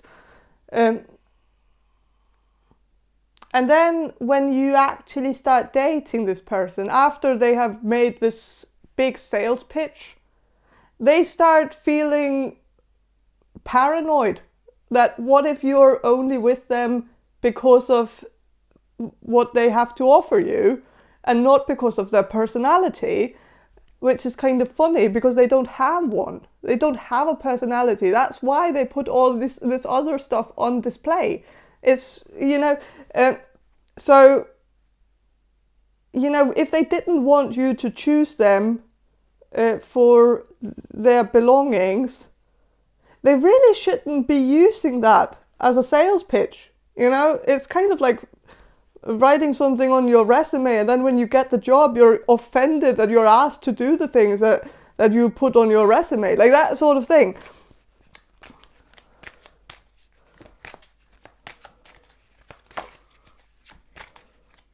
But the thing is that this person is also kind of lying on their resume, because I don't think this person is wealthy, but I think this person really wants to come across as wealthy. They like to be perceived as wealthy, and like they are somebody who keeps up appearances. It's really important for them to make sure that people see them that way. And I know I keep talking about this person, but this person is of course not your future spouse. I just want you to know what you're missing out on. But you're not missing out, you know, but it's good. It's good. You kind of have to maybe have this experience just to, you know, burn your, sometimes we have to burn our fingers on the stove in order to know that it's hot, you know. If that, like, I'm not, I'm just sensing that, of course, I don't know if, I feel like you're actually not going to be gold diggers here. That's the thing. Of course, there are a minority of you that might be choosing this person because of their belongings, and I don't actually, like, I don't, honestly, I don't blame you, because what else does this person have to offer? I feel like you're just going to be at a date and feel like, okay, I might have to give this person a chance, because at least this person has a house and a car, and, you know, that maybe this person has it all put together, and maybe that's nice because maybe you have a track record of dating people without jobs, or, you know, that maybe at least this person has a job, and, you know, maybe it's just the stability. It's not really gold digging. It's just that you might like the idea of dating somebody who has it put together, like has their life put together, has some stability, and but the thing is, I feel like for some of you, like I think you're gonna date this person even though this person doesn't have that much, like even though they have enough to brag about it, but it's not like it's not like it's really impressive what they have, but, you know, and so maybe that's not going to be the main reason why you're going to date this person, but it's maybe also going to be kind of funny that this person is so afraid of people being a gold digger towards them when they don't really have any gold to dig, you know. But that's another story. That this person might drive around in a Skoda and have like a little you know, studio apartment, and then they think they're the shit because of that, you know?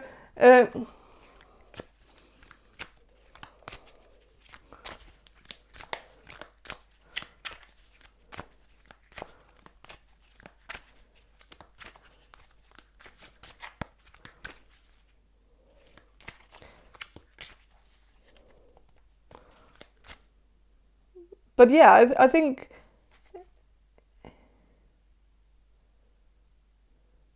what I was going to say was that I think it's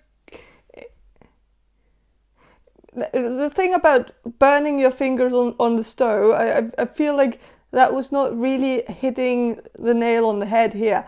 I was kind of getting another vibe, and so what I was kind of sensing was just that I feel like maybe it's necessary, and I don't say, like, I don't know if it is necessary, but I just feel like maybe one thing is going to lead to the other.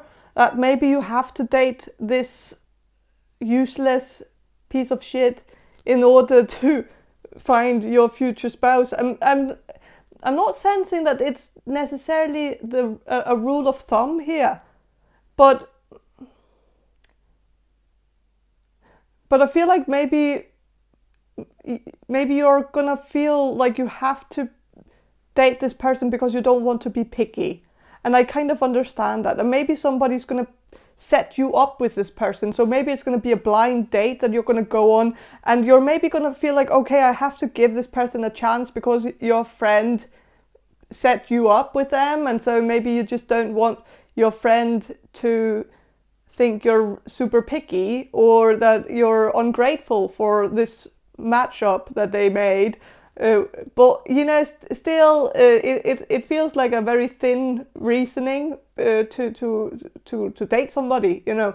But I kind of get it. But I feel like this person is not actually somebody that you should be afraid of. This person is not violent. This person is not, you know, somebody who can hurt you. It's just that this person is kind of useless. That's the only thing. So humoring this person for a while until you find your future spouse is maybe not the worst thing, you know, but still it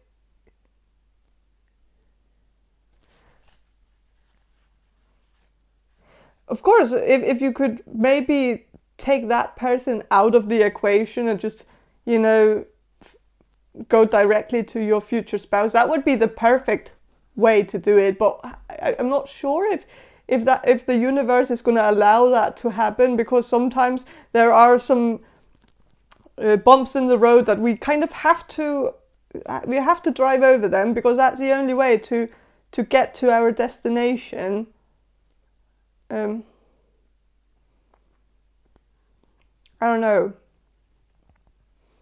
If you're dating this person right now, I feel like that's kind of that's it would be better if this was the case. If you're in a situationship right now, I feel like that would mean that your future spouse is not that far out in the future for you. Like that, this person is maybe around the corner, and that you don't have to be in this agony for a lot longer, you know, that you can switch this person out quite soon, and that would be a good thing. But of course, if you're single right now, that means that there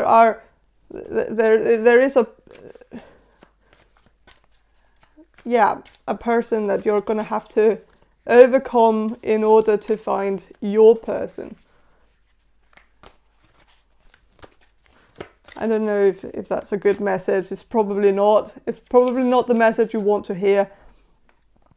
So, Page of Pentacles, reversed. So,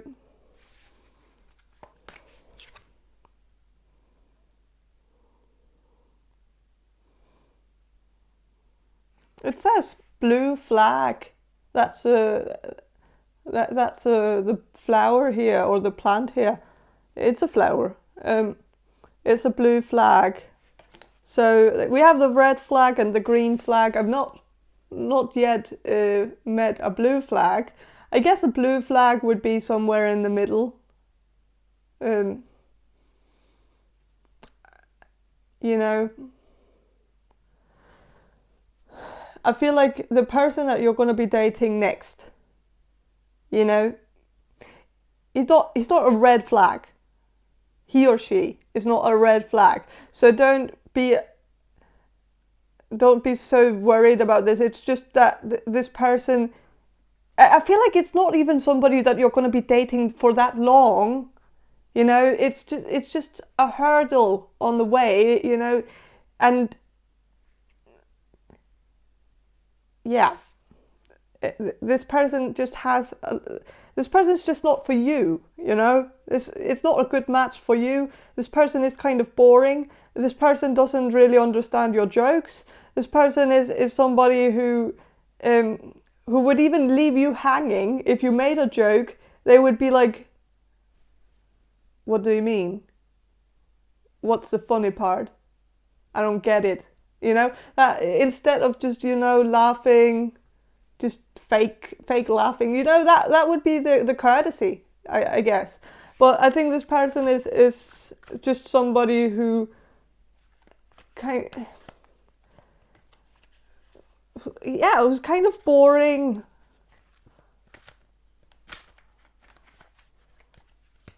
And also very afraid of being taken advantage of. It's very unflattering and kind of cheap too. Somebody who wouldn't, you know, who of course wouldn't pay for the first date. You know, that would be out of the question. Even if this person has used the whole date only talking about how wealthy and rich they are, they would still not want to pay, and they would either split the bill, or they would maybe even have the audacity to maybe ask you to pay for it. I don't know. It just feels kind of like this person feels like women treat. I feel like this is a man, so I feel like this person believes that women treat men very unfairly, and so they are kind of like one-man army against women, just kind of being like, you know, we have to armor up and go against the women. They can't just waltz in here and take advantage of us. We have to fight back, you know, that sort of energy. It's not that this person is violent, it's just that this person really has strong beliefs, strong opinions about how women should treat men. And that's very unflattering, really. And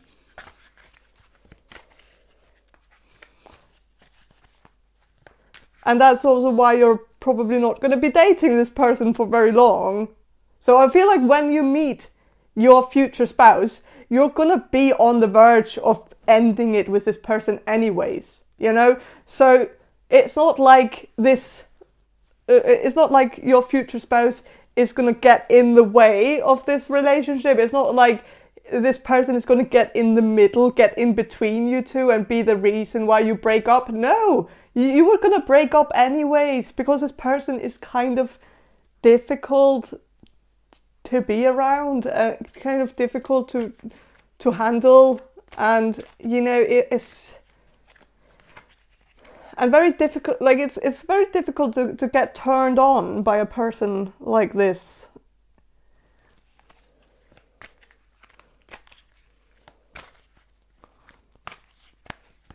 This person would also this person would, like, if you live a little bit far away from each other, the next person, not your future spouse, like if you live a little bit far away from each other, this person would expect you to come visit them, they would never come visit you, or very rarely, and they would find that to be equality, even though it's not equal, because equality would mean that you would, you know, take turns. And even if this person has a car and you don't, they would just expect you to take the bus or something. You know, it's not very gentlemanlike, and I just feel like it's just such a, it's good that your future spouse is gonna get in the way of this, even though it's only the next person that you're going to be dating. They are the only person on this earth that's going to believe that your future spouse got in the way of this relationship, because everybody else will know that you were never going to be with this person. And maybe that's kind of mean, that maybe you're going to lead this person on a little bit, because maybe quite early on you're going to know that this is not a good match for you.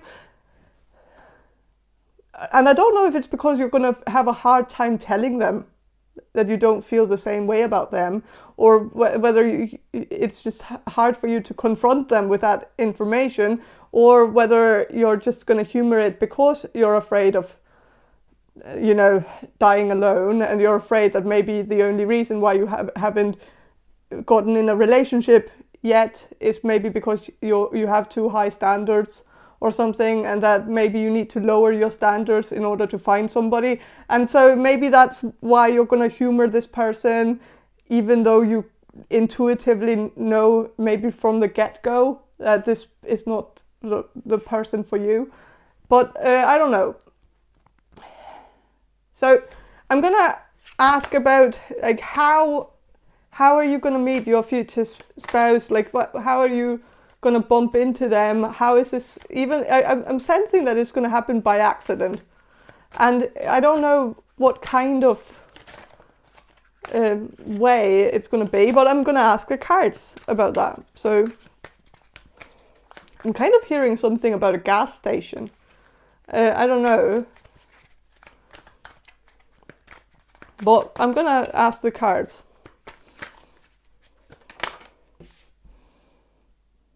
Knight of Swords reversed.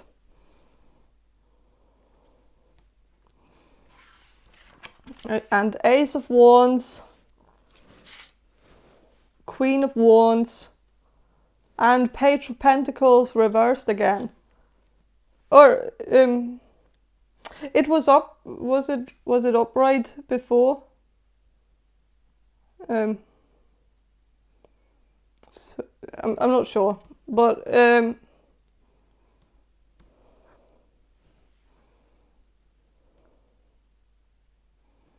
at least this person is not going to be a blue flag. That was a message from this card here. Like, this person is not going to be somebody who's going to keep you in limbo. And that's the thing about the next person that you're going to date, who's not your future spouse.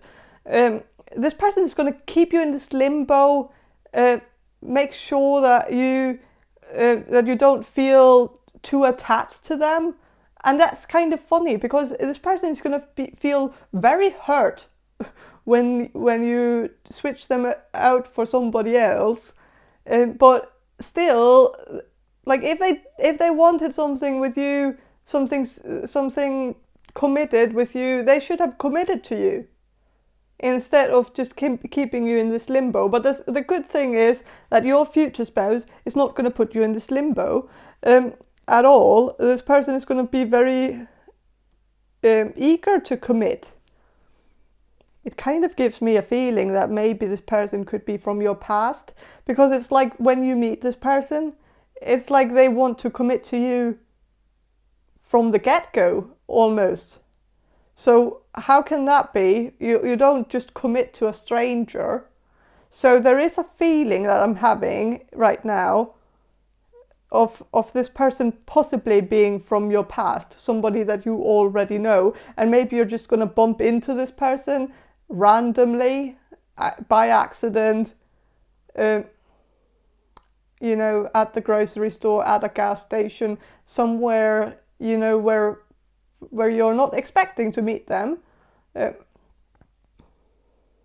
and you're just gonna start talking, and maybe even plan out to meet each other, or meet for a cup of coffee or something. And that is a scenario that I'm seeing for many of you, is that this person is from the past.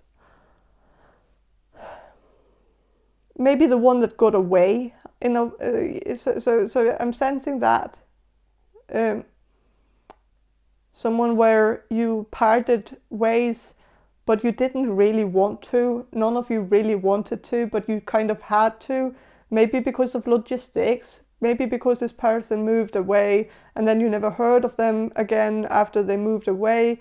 Or, you know, there could have been many reasons, but I feel like it wasn't decided that you two were just done with each other. It was more like you were done for now, if that makes sense. But I'm sensing this is not a message for all of you. So, okay.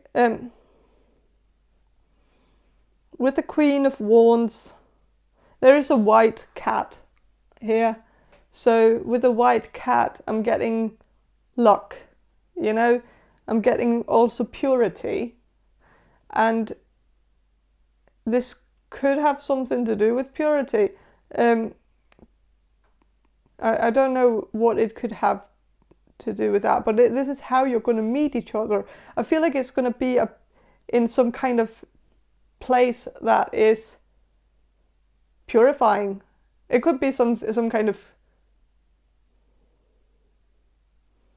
I don't know, like it could be some kind of cleansing place, you know, a place where there's cleaning supplies. I don't know, some place where it is about purifying something. It's a very small clue. It's tiny clue, but it's also giving me this feeling that the way that you're going to meet each other, it's going to be very pure. You know, it's going to be like none of you are going to have like something in mind of like wanting to ruin something for the other. It could also be that this person, like when you meet this person, that this person is also going to be dating somebody or in some kind of situationship with someone. So maybe you're going to be kind of both halfway involved with somebody when you meet each other, but you're going to meet with purity. So it's not going to be something where you're going to be scheming on your dates or whatever like that. You're not going to be you're not going to be planning something malicious or something. Like it's just going to happen, and it's going to feel like a very pure conversation that you're going to have with them. Very wholehearted, very very wholesome conversation. So okay. And also with the Knight of Swords, it says wild cherry bark. And with the cherries, especially the wild cherries, that's a little bit, you know, it's a little bit 18 plus, you know, and it's reversed. So I feel like when you meet your future spouse, first of all, it's not going to be a place where people hook up. It's not going to be in a club. It's not going to be at a bar. It's going to be in some kind of daylight place, somewhere where the sun is shining. It's not during the night. It's during the day. It's out in public. It's somewhere where, you know, where people go to get groceries or get cleaning supplies or get some, like it feels like something unexpected. Like it's very unexpected to go to some store to get some necessities and then meet someone who is actually your future spouse. Like it's just is a pure way to meet somebody. it's also a way to meet somebody while you have your guards down, because you know, when you go out clubbing with that intention of meeting somebody, you might have your guards up, you know, you're kind of guarded, and you're protecting yourself, and you're not really that casual about it, you know. But when you meet someone in a setting that is rather casual, and where both of you are just wearing some casual clothes, you know, jogging clothes or something, and you're just meeting each other kind of like as you are, maybe without makeup, we're just meeting each other and falling in love with each other as naturally as possible. I don't know if that makes sense.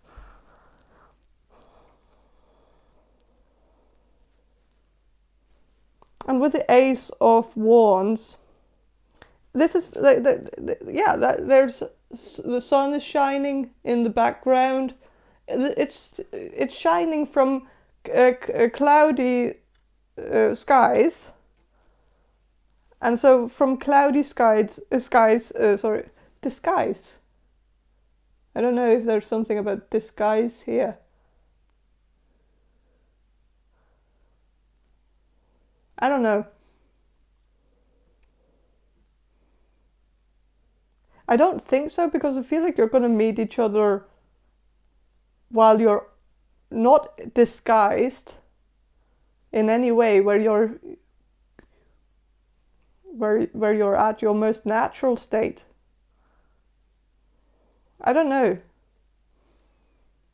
But there is the sun is shining, and it might be a cloudy day where the sun is still shining, and it just symbolizes daylight. It means that it's going to be during the daytime, but it's maybe going to be a rainy, cloudy day.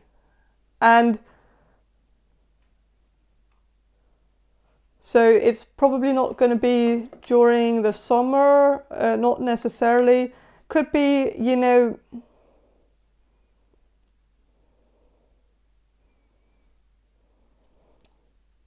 because the Ace of Wands, aces, it feels like it could be the beginning of the year.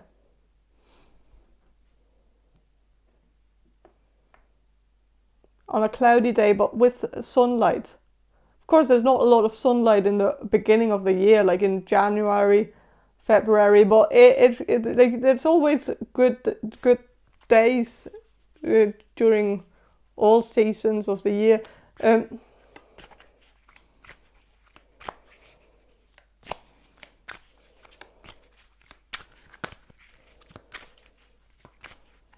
But yeah, I'm gonna shuffle some of these archetype cards just to get a little bit more information on how you're gonna meet your future spouse.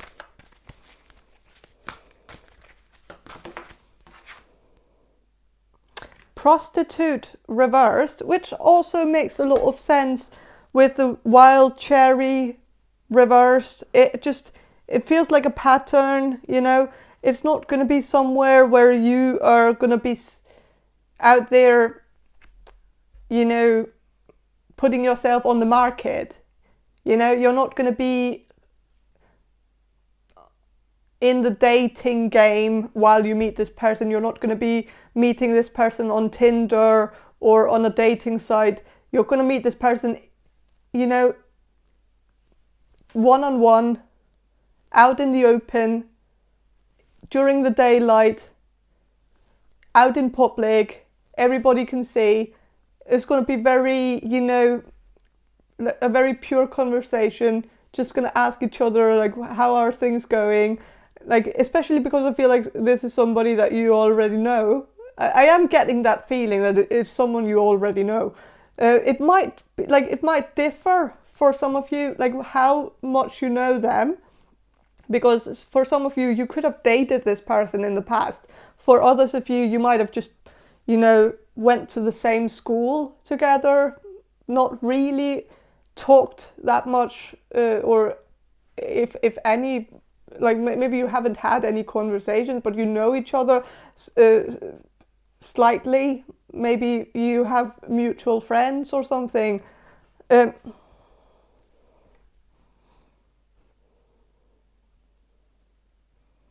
So, and it's not, you're not gonna be.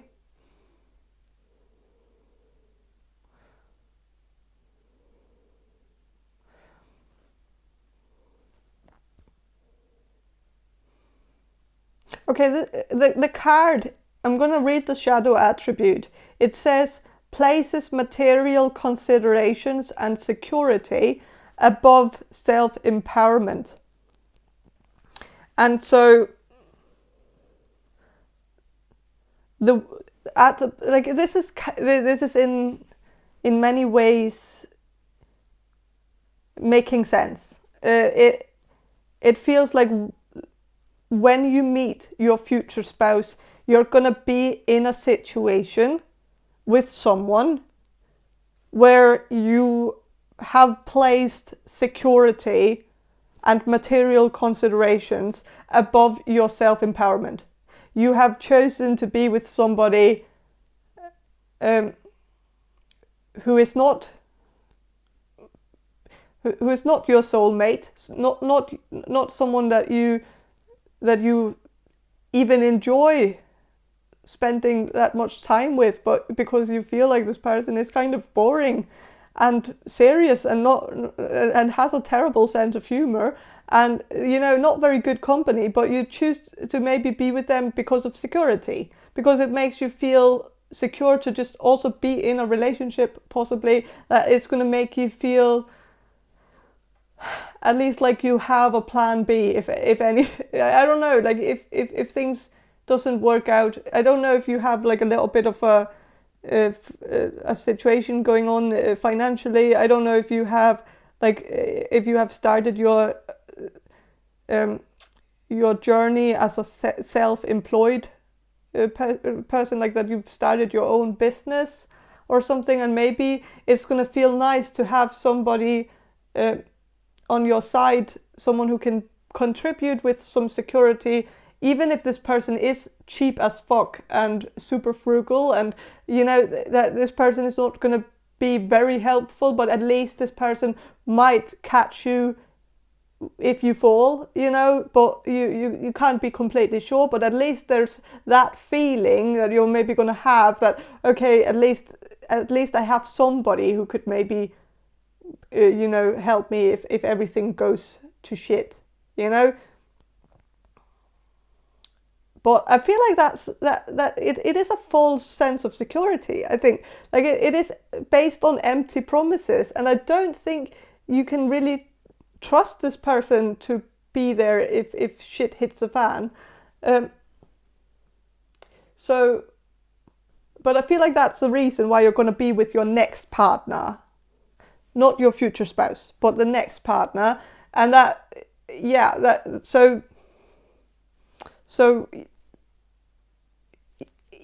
yeah, I don't know why this is the only thing that's coming through, is that you're going to be in a, like, the way you're going to meet your future spouse is that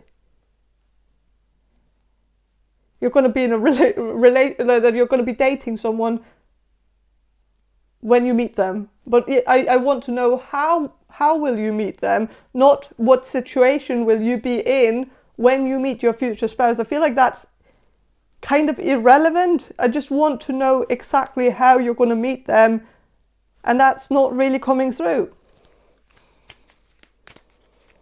How are group number 3 going to meet their future spouse?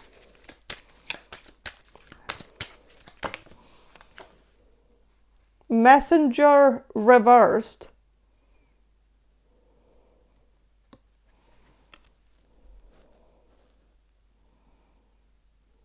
It's not going to be on Messenger.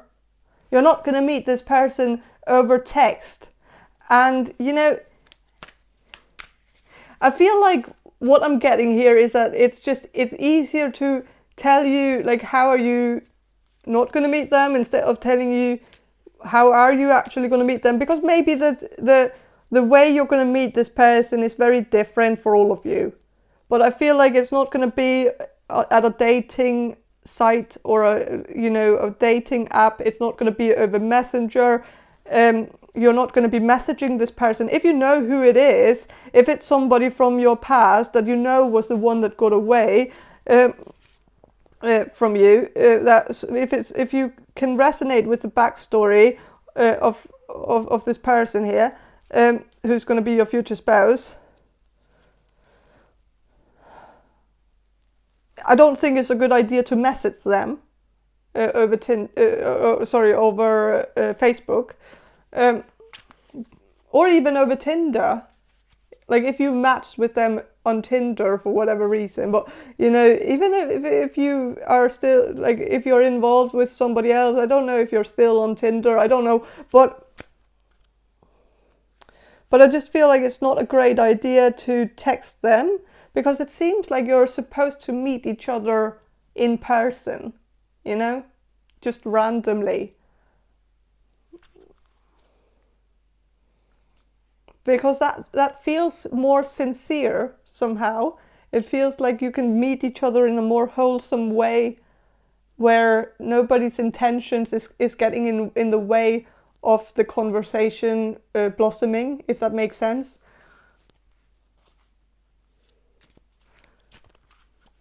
But yeah, that's all I have for you, group number 3. I hope this reading was helpful, and have a great day, and bye.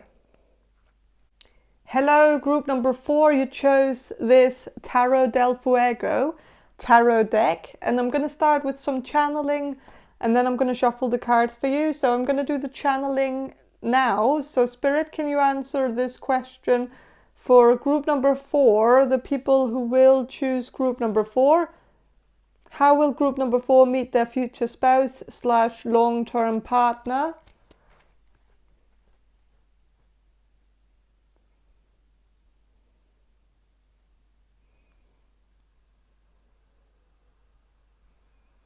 Okay, I'm getting something about some kind of event. Like a festival, kind of getting like a food festival or something, or some kind of festival in recognition of some culture, or like or in recognition of some historical event. I'm getting that you're going to meet this person sort of by accident. I feel like it's not going to be something where you're going to be going to this thing with the intention of meeting somebody. I feel like it's going to happen quite randomly, that you're just going to start talking to this person, and you're just going to be, vibing. And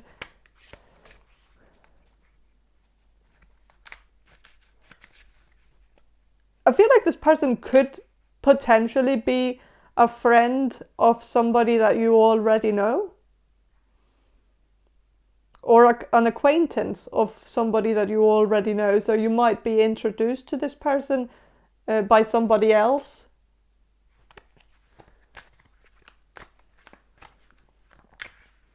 I'm getting that this could be a musical festival as well. Like it just feels like some kind of event where a lot of people go, and it feels outdoorsy. It feels like it could be outside, but there's a lot of people and some booths, a lot of booths, like a lot, like also like a mini market or something. Like there's a lot of tents with stores or with shops with people who have something to sell you,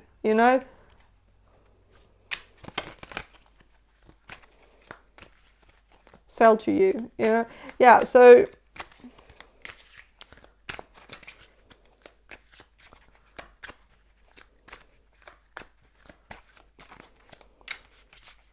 I'm also getting farmers market, actually. But I feel like there's a lot of people there, so there could be like some kind of event going on at the farmers market where they might have some annual thing that they have where they invite people to come, or where they have some kind of advertisement in the paper, in the local paper, that they have some meet and greet or something. I don't know. It just feels like a little bit more crowded for some reason. It's a King of Wands.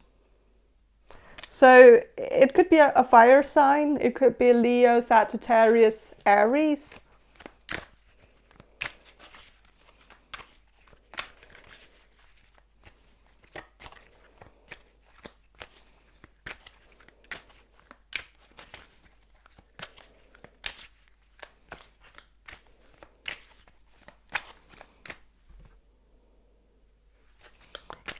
I'm also kind of getting Santa Claus here.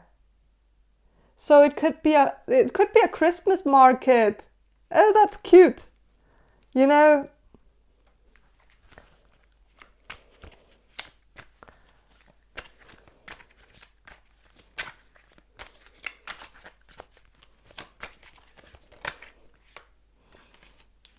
okay, so with the Queen of Cups reversed,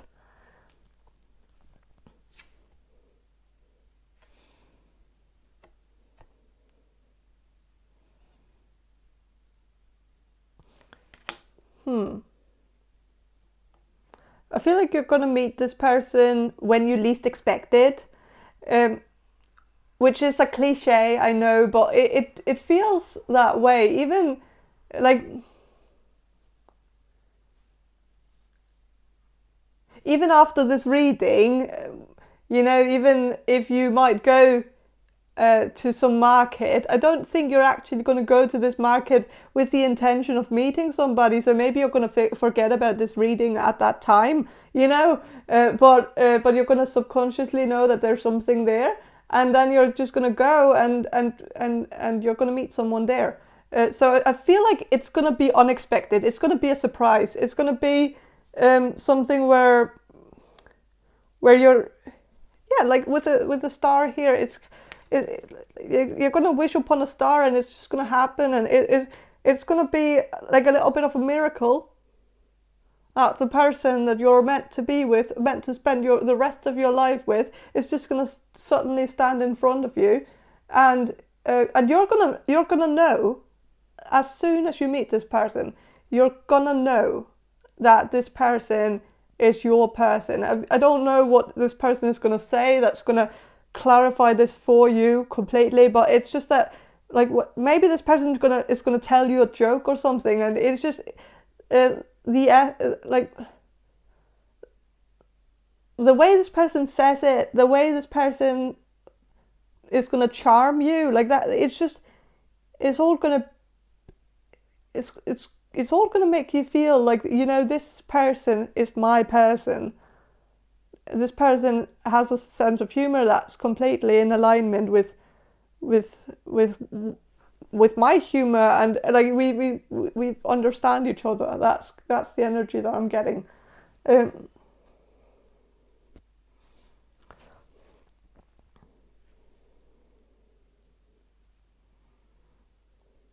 But with the Queen of Cups, I'm going to ask for some clarification. So Spirit, can you clarify Queen of Cups reversed in terms of how will group number 4 meet their future spouse?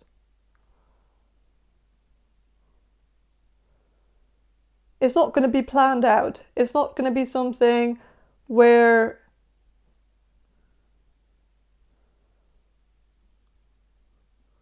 you're going to be expecting it, because this woman is expecting a child. She's pregnant. So when it's reversed, it must be that you're not going to be expecting this to happen.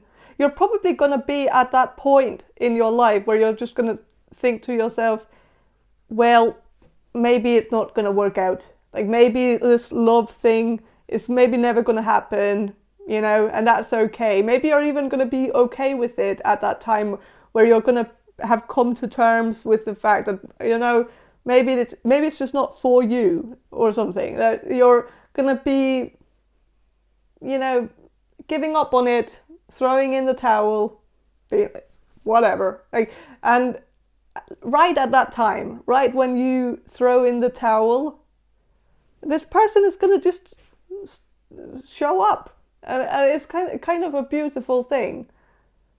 So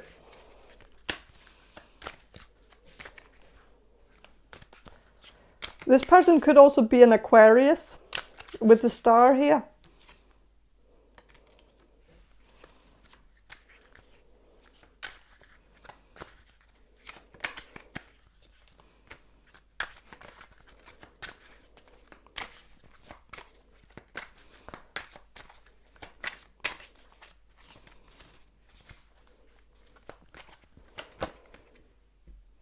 Judgment reversed. So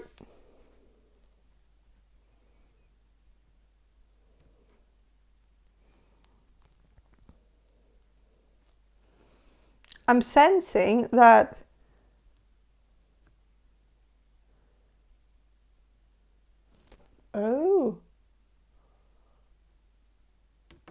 this person could be from the past. I'm not going to rule it out.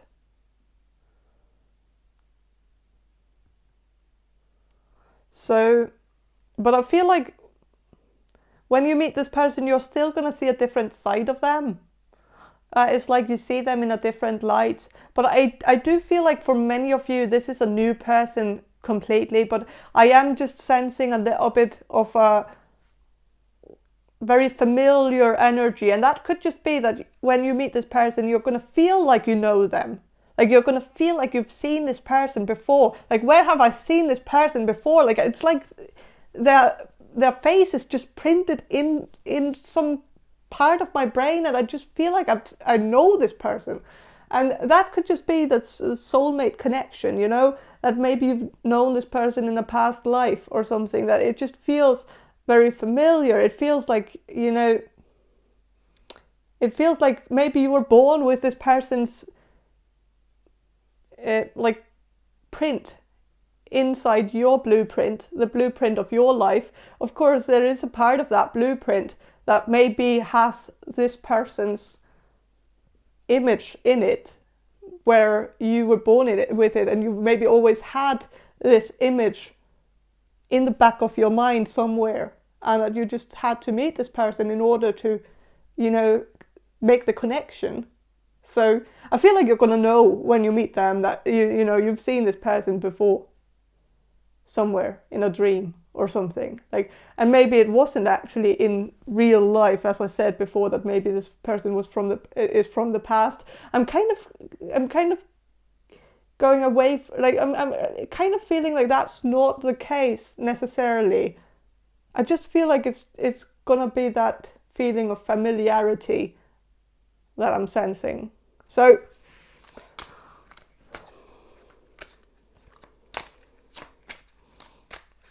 I'm going to shuffle a little bit more. Temperance. Okay, this part...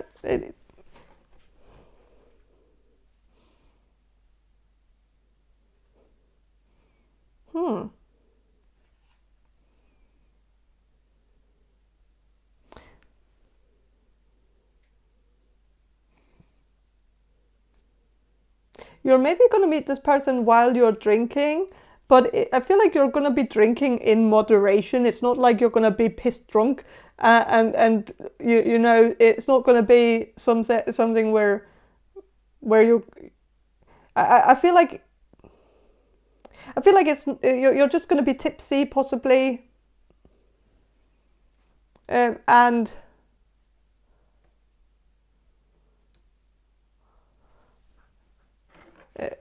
And it could be because they're like they might serve drinks at the place where you're going to meet this person, or sell drinks. So that could be.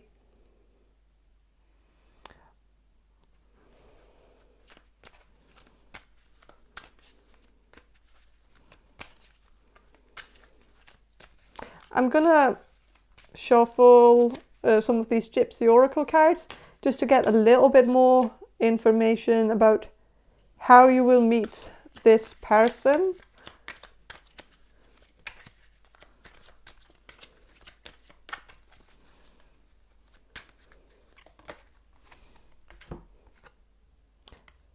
Okay, consolation reversed and despair also reversed. So 2 reversed cards, and you know,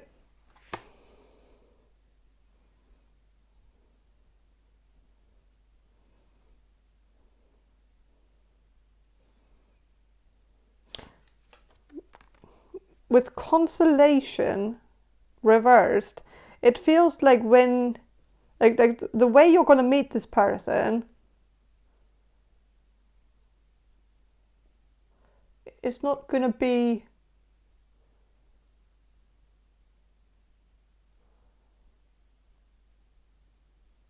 it doesn't like I kind of have to think about this, because it's not like the most, you know, straightforward message. Like the opposite of a consolation might be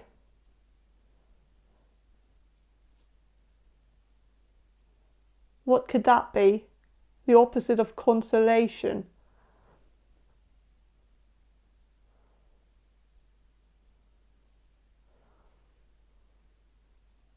You know, not giving consolation, I guess.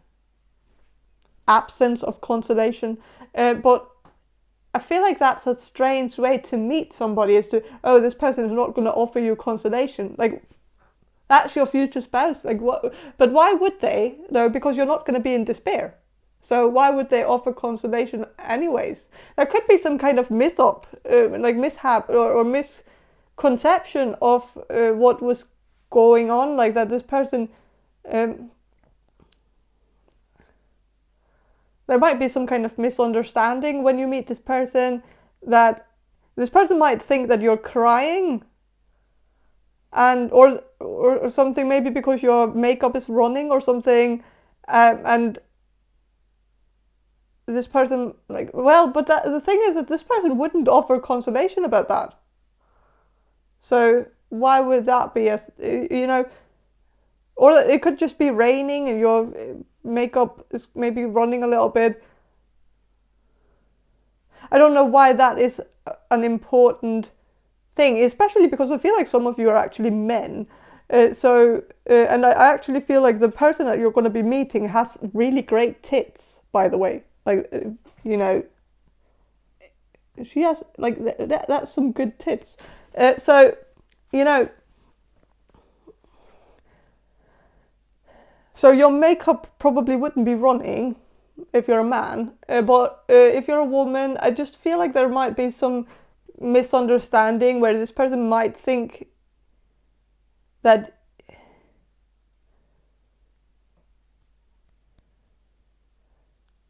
you're in need of consolation. And maybe they will offer the consolation, but they just won't be successful at offering the consolation because you're going to tell them that you're actually not in despair. You know, so it might just be that this person is going to offer, but the offer is not going to be, you know, accepted, if that makes sense. So, but that might be the first, like when you meet, this person is maybe going to come up to you because they think that you are in some kind of distress because of a misconception of the situation. But of course, it might just look that way. You know, you might also look like you're confused, or that you're looking for somebody. That this person is going to see you and see that, well, you look like somebody who is in need of some direction, like not direction in terms of, you know, like that, but direction in an actual sense, literal sense, that maybe you're lost geographically. Maybe you don't know which way you're supposed to go. Like maybe you're looking for something, like maybe you're looking for the bathroom or something, and this person might ask you like, what are you looking for something? What are you looking for? So that they can help you if you are in need of guidance or direction or something. But I think you're going to tell them that you're actually not in need of that, because maybe you're just searching for a friend who is lost, but they can't really help you with that if they haven't seen the friend, you know. So maybe I feel like it could be that your friend is going to be lost.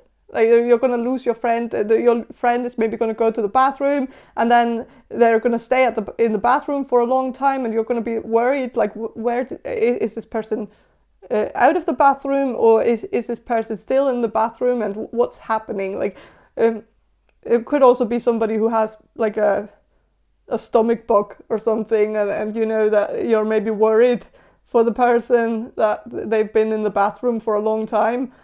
Maybe it could also be like, if it's a food festival, I feel like that there could be a risk of some food poisoning or something. Or if this is a music festival, it could just be that you have a friend who got too drunk, and you're maybe worried about them, trying to take care of them, trying to locate where the fuck this person is.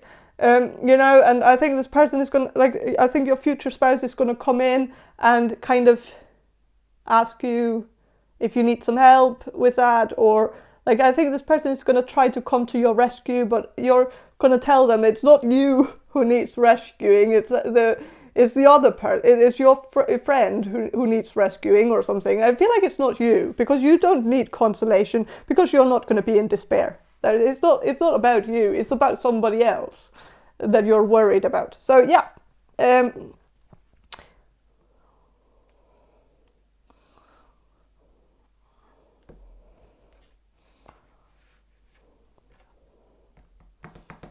I'm going to shuffle some of these archetype cards just to get a little bit more information about how you will meet your future spouse. Rescuer reversed.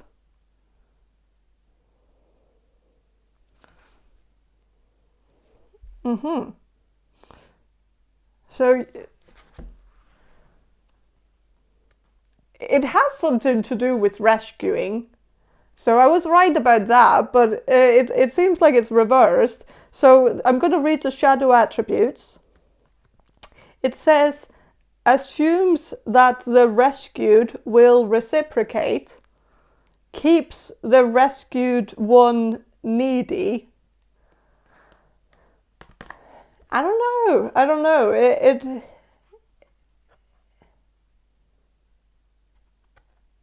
feels like this person might go in and try to rescue you, but you're gonna say you're not, like, but you're not gonna accept this because you're not in need of rescuing. Maybe you're also gonna give this person a little bit of attitude, because this person is gonna, you know, try to be like some kind of like, there might be a like you might get a feeling that this person is belittling you. But the thing is, I don't think that's the case. I think, like, first of all, this is your future spouse. What this person says on the when they first meet you, don't see it as the tone for the rest of the relationship, but they might have a way of kind of fumbling with their words and end up saying something stupid, and they also have like a one-size-fits-all first liner that they use when they meet someone pretty, you know, and it works sometimes. It works on some people, but it doesn't work on everybody. And it's not going to work on you, and maybe you're going to be like, oh God, yeah. I'm kind of sensing that this person could say something really cheesy, like what's it, like that pickup line that, you know, like where this person might say, are you hurt or something? And you're gonna be like, no, I'm not hurt. And this person is gonna be like, oh, but you must be hurt from falling down from the sky because you're an angel or something. I don't know, like it just feels like this, or are you lost? And you're gonna be like, no, I'm not lost. And this person is gonna say some, then I must be lost because I got lost in your eyes or something. I don't know, it just feels like a cheesy thing that I can't even completely pinpoint what it is that this person is going to say. But it might be a little bit cheesy and you're going to feel like, well, that doesn't quite work on me, you know. You have to kind of try a little bit harder, you know, but it's maybe going to be a little bit funny. And maybe you're going to laugh a little bit about this, but yeah, this person could say something silly. You know, this, like there's also a heart here. Like this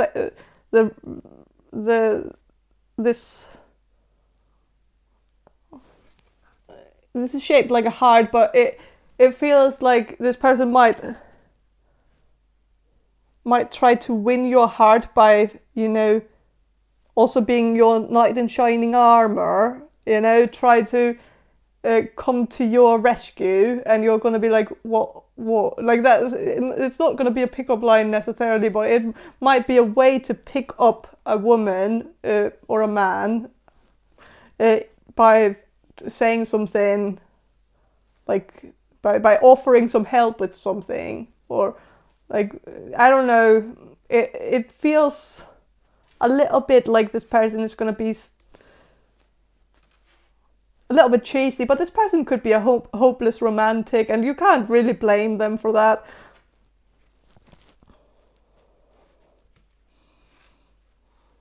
So, yeah.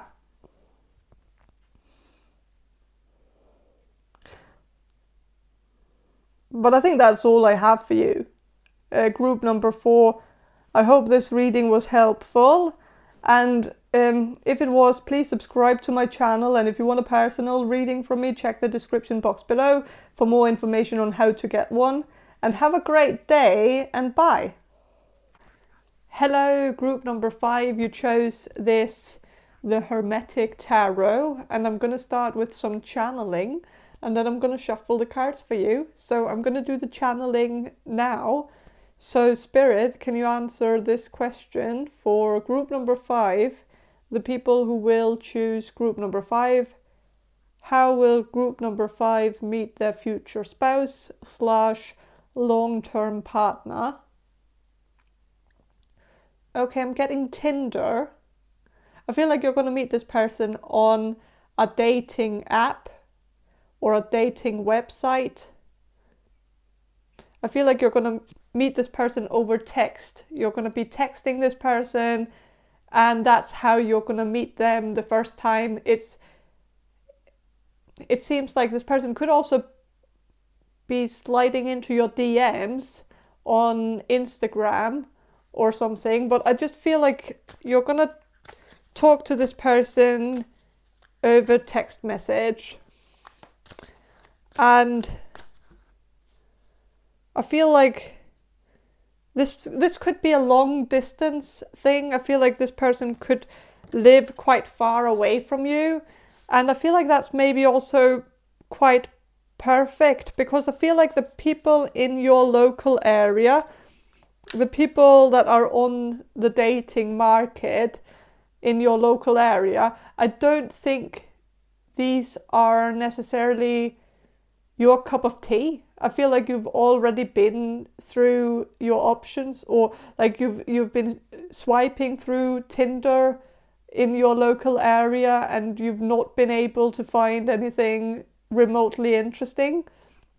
And I feel like that's because you need to, you need to make it a little bit, like you need to make your radius a little bit bigger and find somebody a little bit further away from you.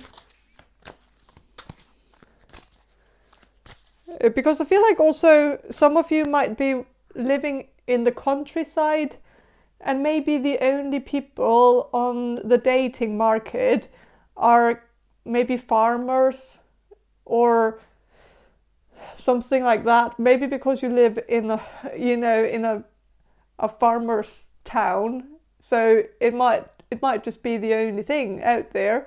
And this is just an example. I know it's not going to resonate with all of you, but you know, I feel like if you have only been seeing farmers or truck drivers or something like that, like on your Tinder app, like when you search the local area,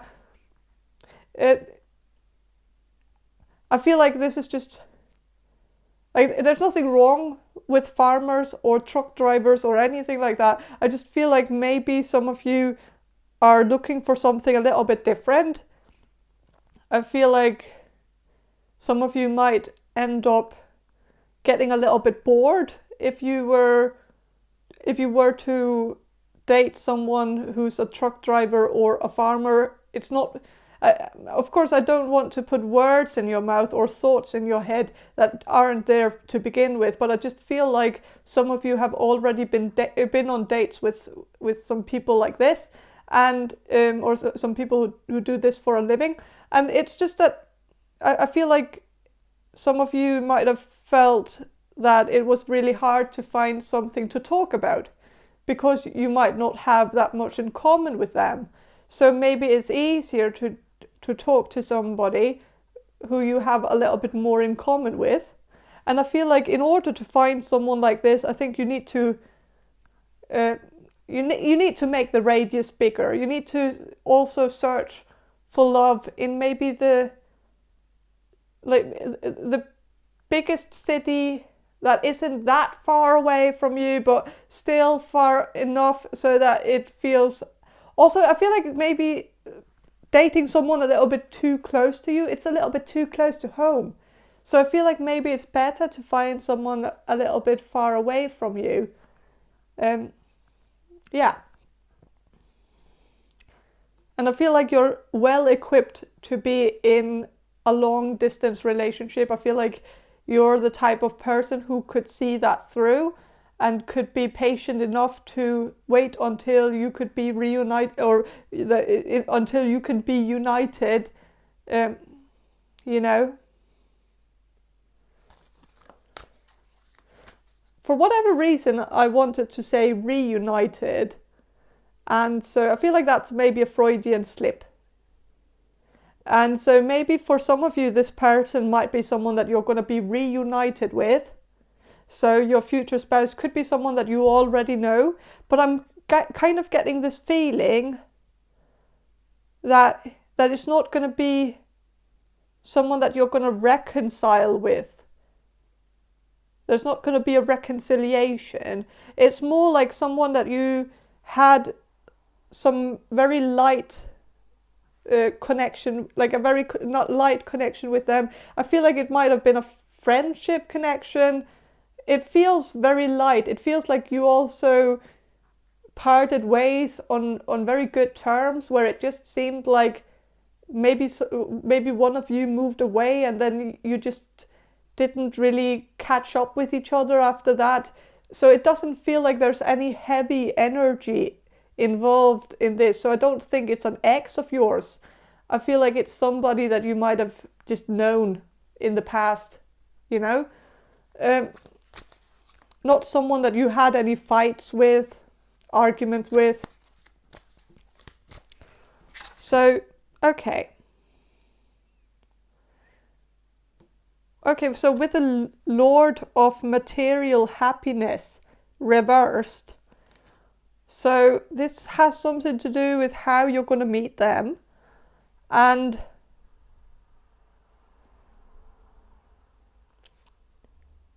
you could meet this person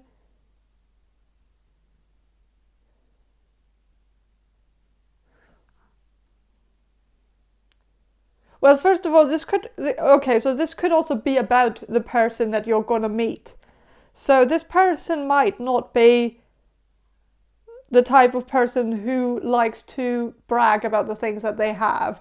They don't seem like a flashy person.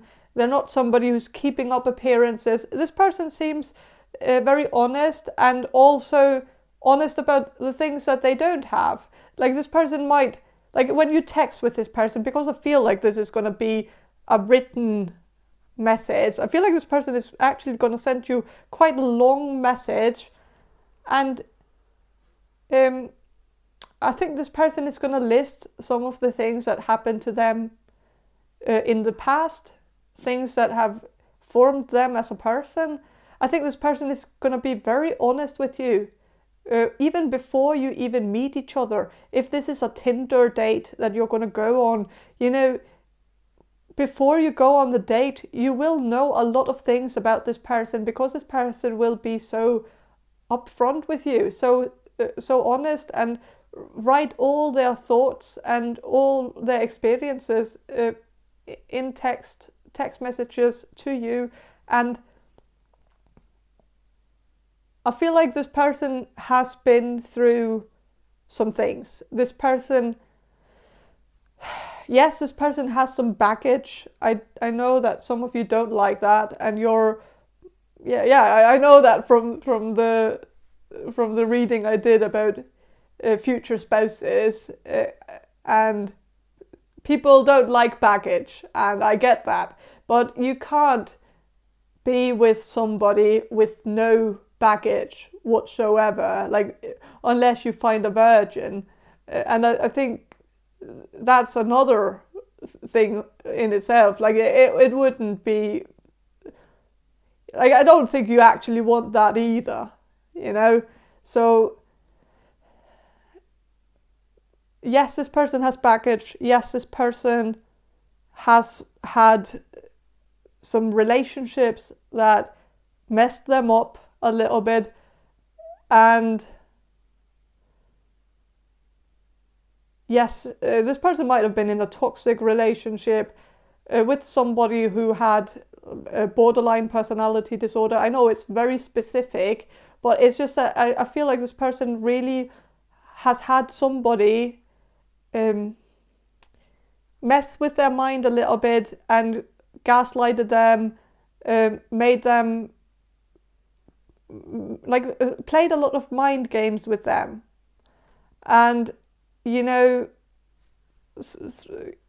thrown them away and then keeping them close to them, throwing them away, keep close, throw, like this kind of feeling of not ever knowing when they are, you know, in the clear or when they are in danger, not really knowing what's going to happen. This seems like a very unpredictable energy that this person has been in.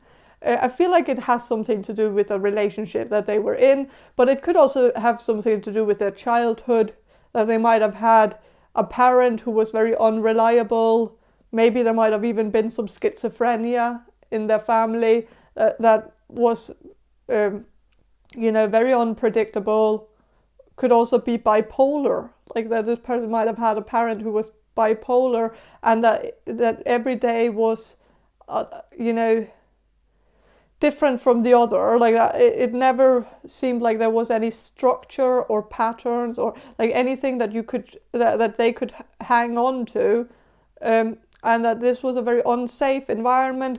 And I just feel like this person has had stuff that they have had to heal from, stuff that they've had to deal with, things where they also know that this has rubbed off on them in some way too, where they are afraid of maybe being the same way, you know, that they're afraid that they have been under this bad influence for so long that maybe they are starting to mimic some of the same traits that they don't know, and that they are scared that this could happen.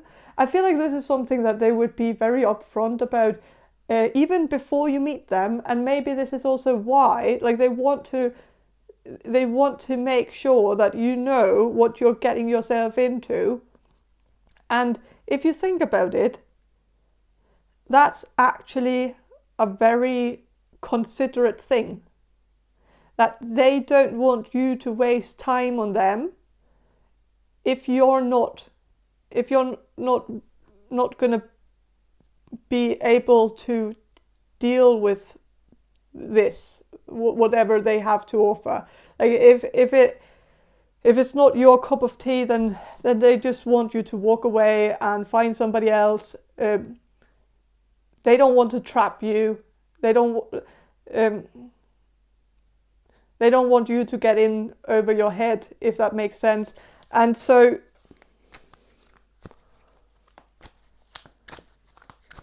and when it comes, of course, this is about material happiness, but it just felt like it's also the Nine of Cups reversed. And Nine of Cups, you know, when that's reversed, it is a lack of something. And it could be material. It could be, you know, in terms of, like, it could also be educational. Like, I think this person also has some baggage that has caused them to not have success in the educational system. And you could say that this is an excuse. They are just making excuses for themselves. I feel like that is not really a very empathetic way of looking at it.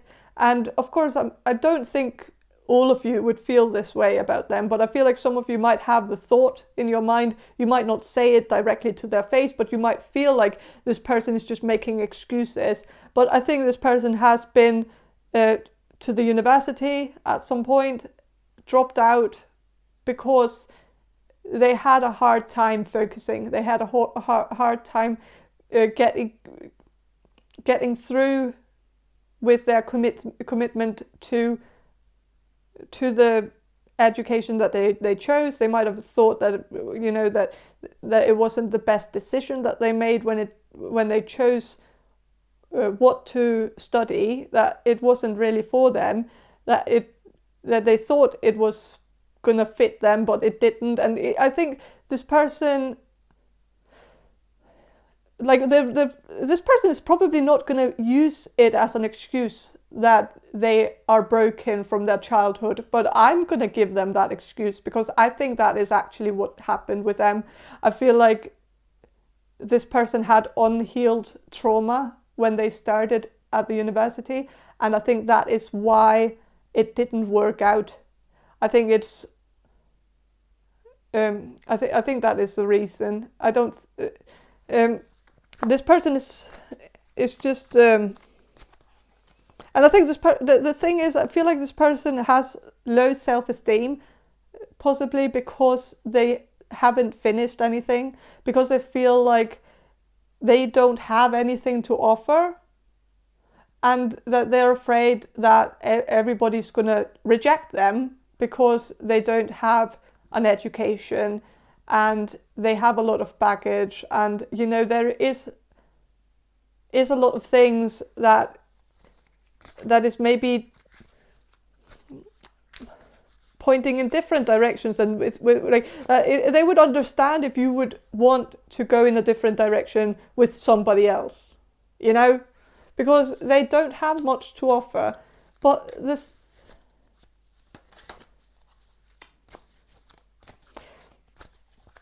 I feel like if you gave this person a chance, I feel like you would have a very deep connection with them.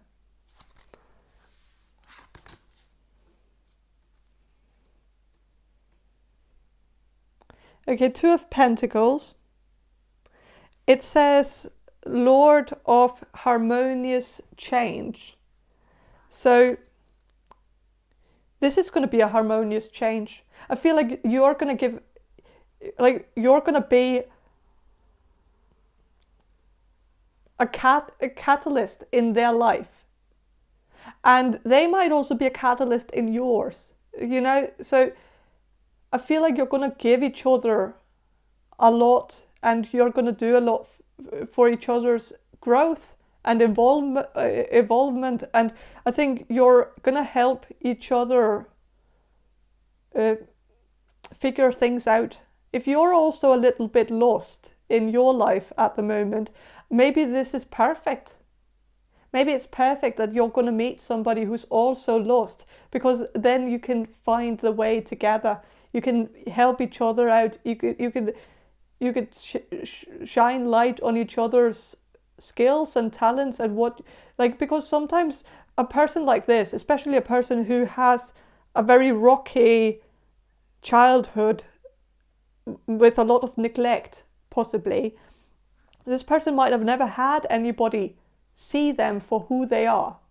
So they don't know what they're good at. They don't know what their skills are, and they need somebody to be able to see them from the outside and tell them what they see. Like, what is it? What is it about me? What can I do that could be helpful to others? Like, and you could do that for this person by seeing them for who they truly are. Look into their eyes, look into their soul, and see who they are, and they can actually do the same for you. Because this person is a very deep person. This person is a very empathetic person, and this person sees people, and so they have always done that because they had to. From their childhood, they always had to read people because this was the only way to get by. They had very unpredictable parents, or one parent who was very unpredictable, and they learned how to read the mood of their parents, read what was going on, be very, very analytical of people around them and situations and energies, very analytical towards energy shifts. Like, when the energy is shifting right now, something is about to happen, that the small little details. This person has really become very, very good at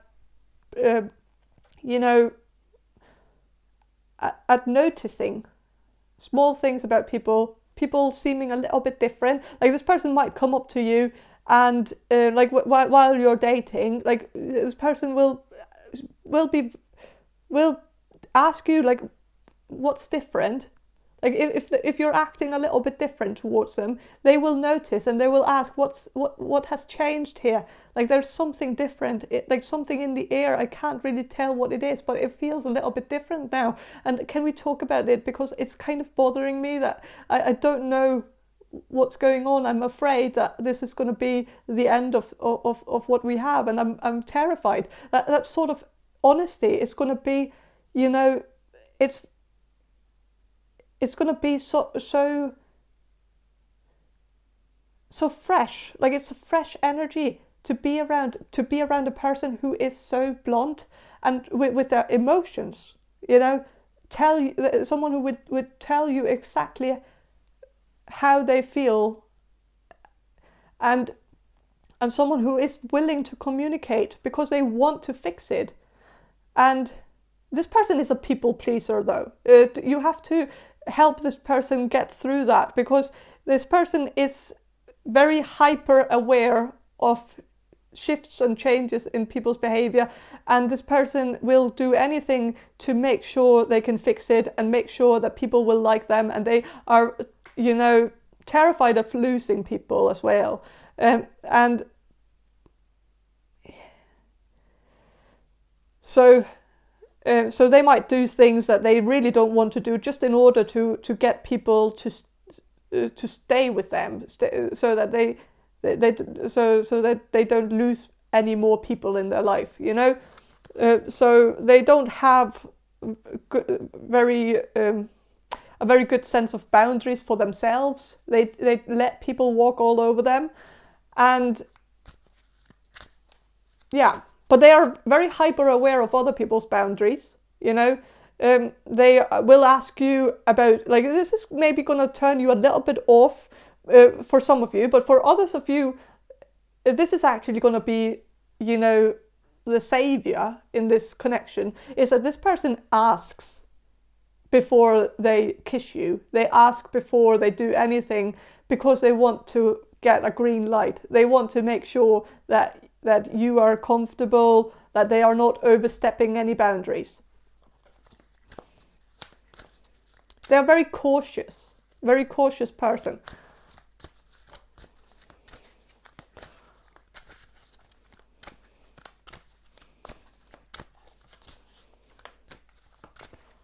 Okay. But how are you going to meet them? So, like, Ace of Cups. Okay. It's reversed. It says Lord of the root of the powers of water. But it's reversed. So it's not going to be in water. You're not going to meet somewhere where there's water. So I don't know if that makes sense. Of course, like electricity is not, like, you know, it could be an electrical device, because, you know, if there's water on an electrical device, that's not a good thing. So it's kind of it's not the opposite of water, obviously, but it is something that needs to be very far away from water in order to work. So it does seem a little bit like it could be considered a reversed meaning of that. But, you know, I do feel like if you meet on the internet, the funny thing is that both of you will kind of have this feeling that you don't really want to be on the internet. You don't want to find love on the internet. Like, both of you will have this skepticism, also believing that, you know, it never works out, you know, when people meet on the internet, that you're both going to have that feeling. And I feel like maybe this person could have something on their Tinder profile. Like, they might have written something like that they're not used to Tinder, or they're very new to Tinder. They've never tried a dating app before or something. That they might say that, and that could be a cue that this is the person for you. Because if they say something like that fits very well with this, because this is someone who is this person is new to Tinder. This person has never used it before. It's like they just wanted to give it a try, and, you know, yeah.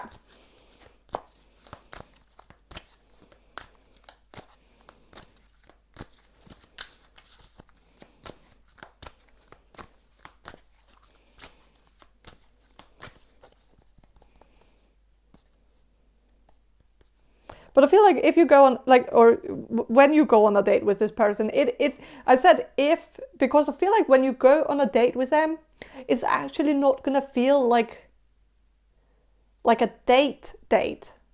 I don't know if that makes sense. Of course, that doesn't sound very good necessarily, that it's not going to be a date, but I feel like it's just going to be a little bit casual. It's not because this person doesn't want to buy you dinner and do something very formal together. I just feel like both of you are maybe going to agree that you're going to do something else instead. Like maybe even meet up at a bar or something, or do something that is a little bit non-formal, something a little bit more, you know, let's just hang out and see where it goes, you know, and that he's gonna buy you the first drink, you know, like that, you know, that sort of thing where it's more casual.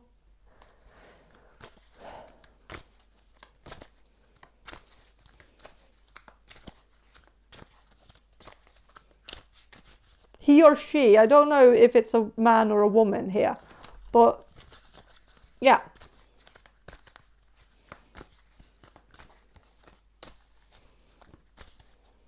I'm going to shuffle a little bit more about how you'll meet your future spouse / long-term partner.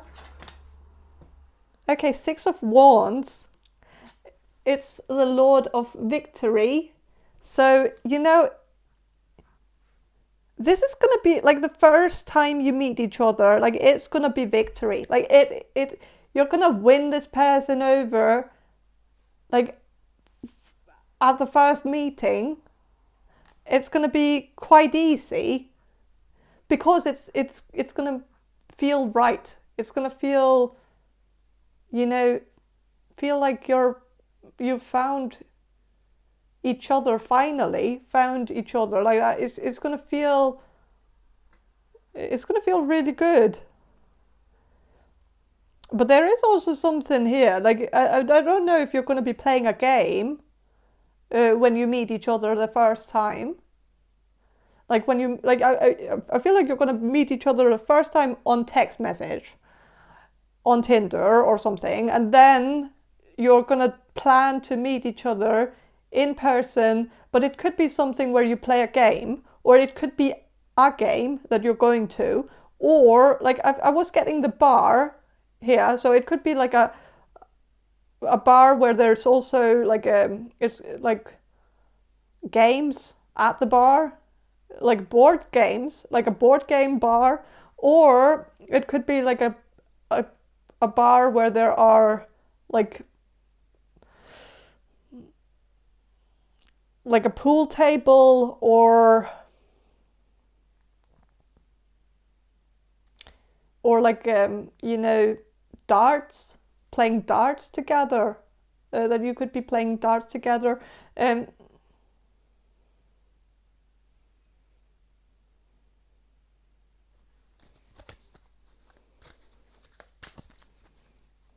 There is like kind of like a target here, so it could be darts with yeah, aiming for the target. I don't know.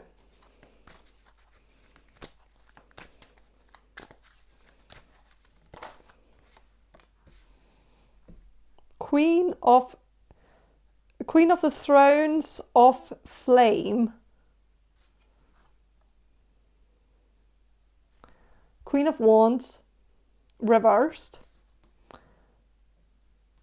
I feel like you're not going to be talking that much at the first date. I feel like he or she, the person who is your future spouse, might initiate the conversation a little bit more than you will.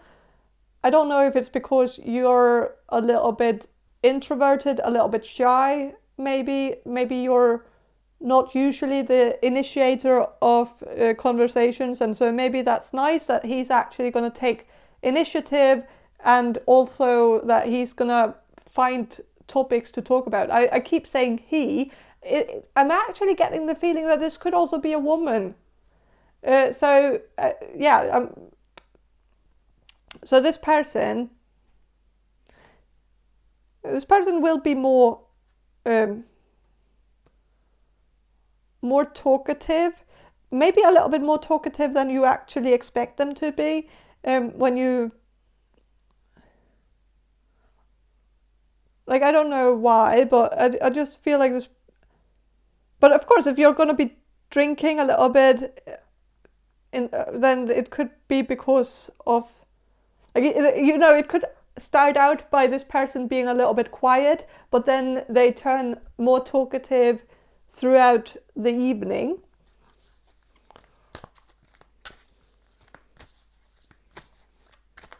So of course, like at the beginning, you might feel like, oh damn it, this person is a quiet person. Like, oh no, like that's not going to work out. But then it's all going to shift, and you're going to know that, you know, this is not going to be like that at all between you two. Like that, it's just in the beginning, it's just a little bit hard to make this person, you know, calm down and become less tense. Because when they're tense, they shut up, you know, like then they can't really get any words out. And it's maybe just because this person's going to be very nervous when they meet you. And it is a little bit nerve-wracking, especially the Tinder thing, because when two people have been texting each other and, you know, told each other their whole life story, and then when they have to meet each other, it's like, you know,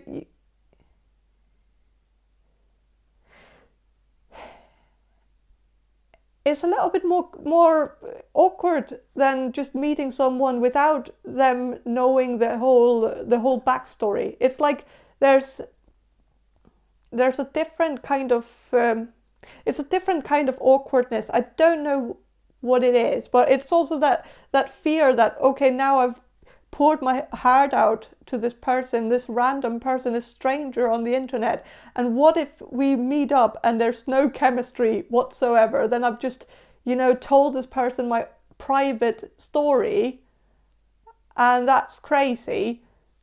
And then, you know, there's a lot at stake when you have already told so much about yourself to another person. And so there's always that thing that's always going to be in the back of this person's mind, possibly also yours, when you meet this person, that you're afraid that the chemistry is not going to be there and that you've wasted your time texting each other back and forth, you know.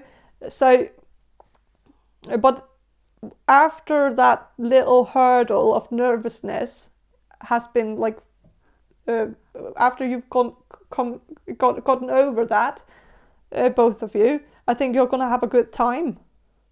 A very good time, actually. I feel like it would be very good to just start out with an icebreaker of maybe getting this person to play a game. Because I think this person will loosen up if they are playing a game with you.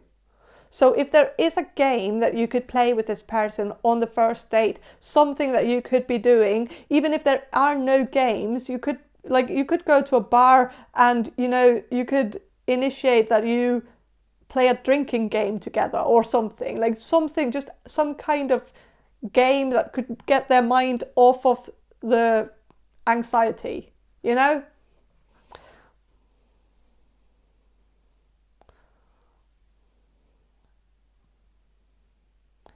So yeah, I think that's all I have for you, group number 5. I hope this reading was helpful. And if it was, please subscribe to my channel. And if you want a personal reading from me, check the description box below for more information on how to get one. And have a great day, and bye. Hello, group number 6. You chose the Wild Unknown tarot deck. And I'm going to start with some channeling. And then I'm going to shuffle the cards for you. So I'm going to do the channeling first. So Spirit, can you answer this question for group number 6, the people who will choose group number 6? How will group number 6 meet their future spouse / long-term partner?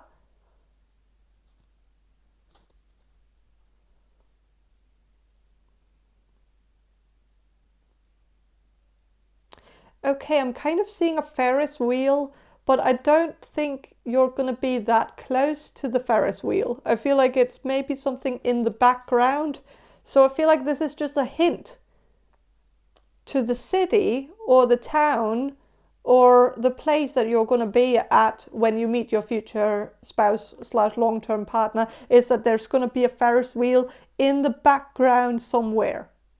Like you could see it from the place where you're going to meet your future spouse, but it doesn't necessarily have anything to do with how you're going to meet them, or other than where. Like it's the location, but it's not like you're going to be in some kind of amusement park or something like that. I don't think you're going to be in that place where the Ferris wheel is, just the same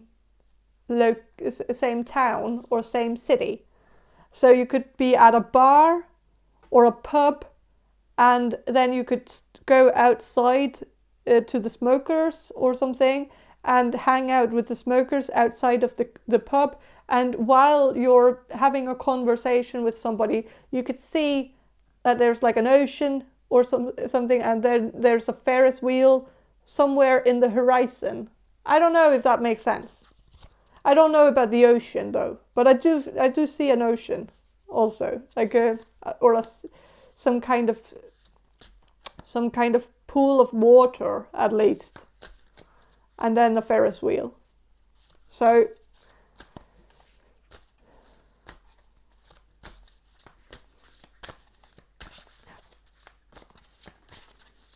I'm going to shuffle and see what the cards have to say about how you'll meet your future spouse / long-term partner. Okay, Mother of Pentacles. It's a deer. So a deer is easily scared off. So I feel like there could be something about this person being easily spooked, or it could be that you could meet this person while it's like a Halloween thing. So it's spooky season. Yeah, I'm getting something with Halloween vibes here, because I'm getting also that you might be dressed up, or that the person that you're going to be meeting is going to be dressed up in some kind of costume.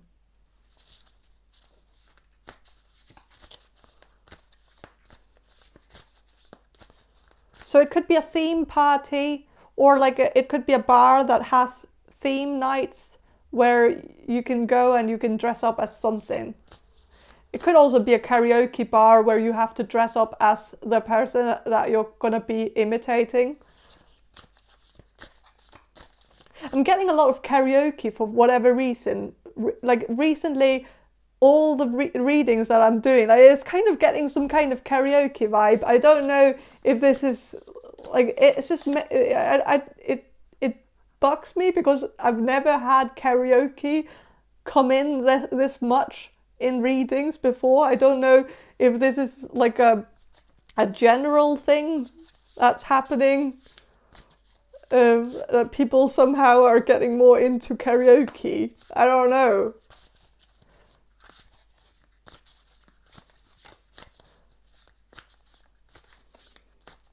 Like,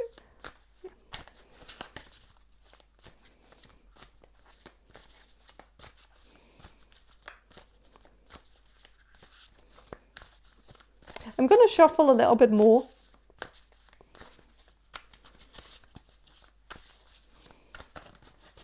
About how you're going to meet your future spouse / long-term partner.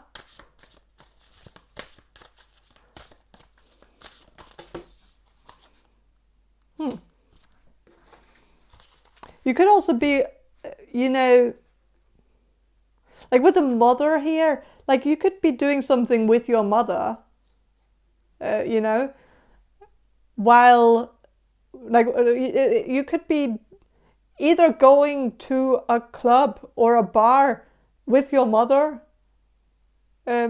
maybe just to have some, you know, time with your mother. Like it might just be a bonding thing, where you're going to be bonding with your mother. And, you know, it could also be that you're going to be staying at your mother's house for like a holiday thing or something. And while you're staying at your mother's house, you decide to go to a club or a bar. Maybe you're even going to, you know, reach out to some of your friends that you grew up with. If your mother lives in your hometown, it might be like a good opportunity to talk to some of your childhood friends or something. I don't know. Okay, the Mother of Cups is here too. So there's two mothers. I don't know. But it's also Queen of Cups and Queen of Pentacles. So, yeah.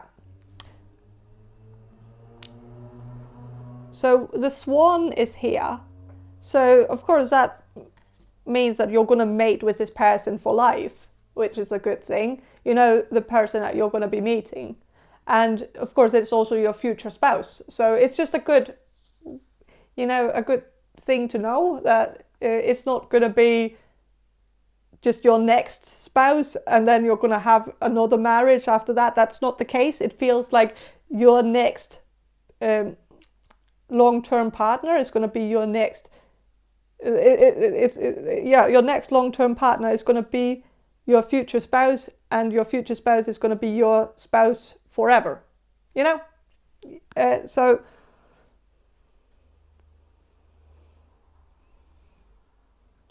it feels like it's like you're going to meet this person during nighttime. It's going to be in the evening. It's going to be when it's dark outside, because, you know, this is a dark card, and there are also like these lights, these colorful lights, and it's kind of giving me a clubbing bar vibe. You know, it's giving me nighttime in the city vibes.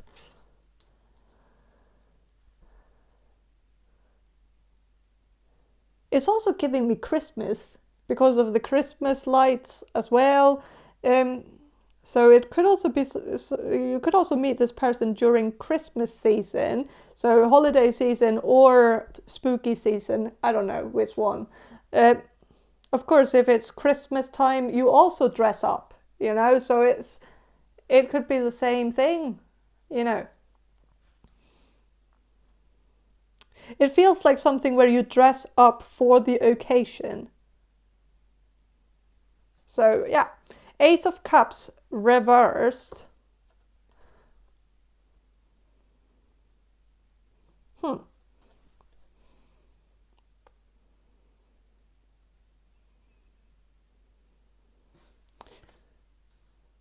When you meet this person, I'm not certain that this person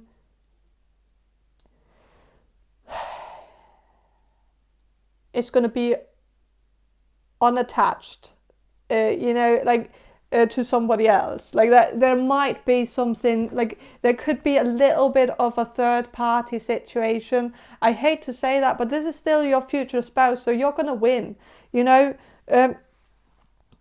But like, or whether there are winners or losers of that kind of thing, but I do feel like you're going to be the one who's going to, you know, mate with this person for life. So since this person is maybe going to be in some kind of situationship, you know, like that's not a good enough reason to not date you, and this person is going to recognize that I think this person might also feel like, you know, since they've met you, and that you feel like that you give them a different feeling than the person that they are in a situationship with. And also, since you seem like you're not an asshole like the person that they are going to be seeing, like that, it feels like it's not a serious thing. It's like this person is kind of being played, I think, by somebody who is just keeping this person as a plan B, while they are kind of trying to find something better. So I think I think you're doing this person a favor by swooping in and occupying this person, you know. And I think the third party is not going to be that devastated. So I don't think there's any hard feelings. But it does seem like there might be something complicated going on when you meet them. And this person might even tell you that they are in some kind of situationship, and that, you know, that this complicates things, and maybe some of you will feel like you don't even want to go there if this person is in a situationship. Like if this person is dating somebody, like then you might feel the urge to just walk away and just not contact this person again, because, you know, you don't want to be played, and you don't want to get in the middle, or you don't want to, you know, yeah, that you don't want to be a part of something complicated. But I feel like you need to hold on to this and listen to what this person has to say. Because if this person tells you that, you know, they are basically single, it's just that this other person is just, you know, kind of, you know, coming back sometimes and asking to get back together, and then they break up, and then they get back together, and then they break up again, and they never really know where they stand. They don't even know if they are Like, I feel like when you meet this person can't even tell you if they're in a relationship, because they don't even know. Like, they don't know where that person is at mentally at the time when, like, that it feels like the other person is just always changing their mind, and I think it's just, this person is getting tired of, like, when you meet this person, they are seriously tired of being stuck in this limbo. And so listen to what they have to say, because they will tell you the truth. And this person is not trying to play you. Because if they were trying to play you, they would just tell you that they were single. You know, they would just tell you whatever you wanted to hear. So, you know, since this person is being upfront with you, it shows that this person is not trying to play you. So, okay.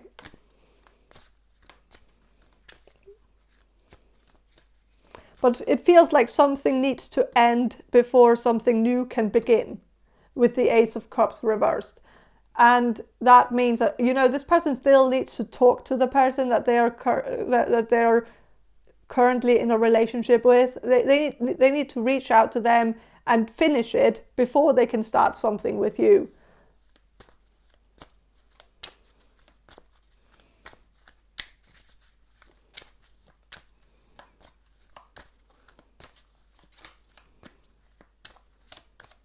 So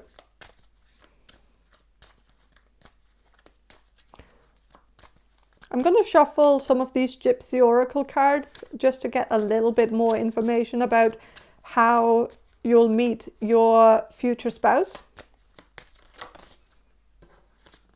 Messenger reversed. You're not going to meet this person over Messenger or social media of any kind.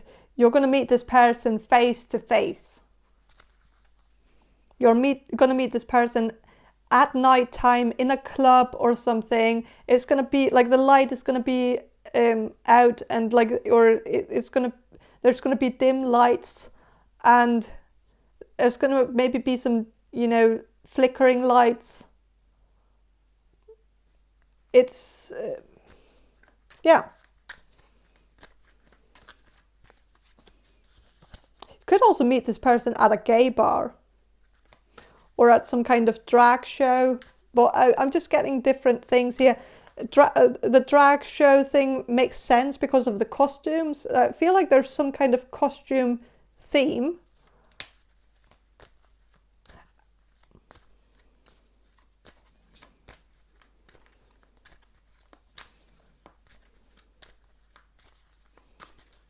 I'm going to shuffle a little bit more about how you'll meet your future spouse.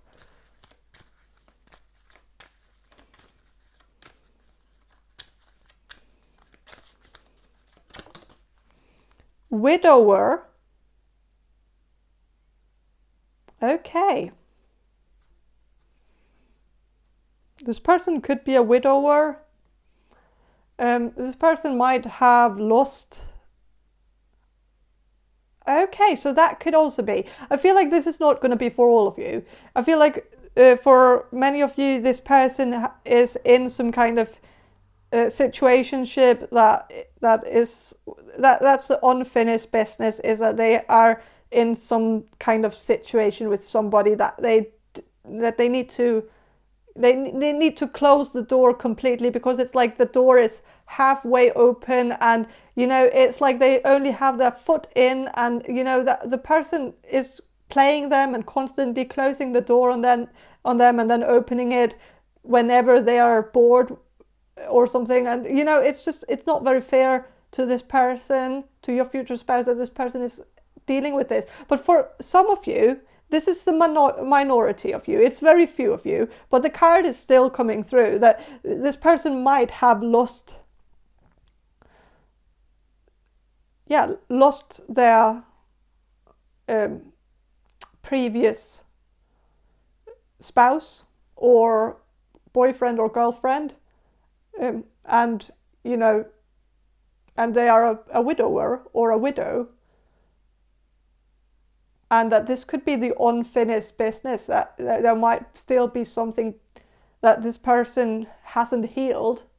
And so when they meet you, they might be upfront about that and telling you that they haven't quite gotten over it, and they don't know if they ever will, and that this is something that is, of course, very complicated. There's a lot of complicated feelings, and they don't know if they're ready to move on just yet, you know. So there might be something about that too, for some of you.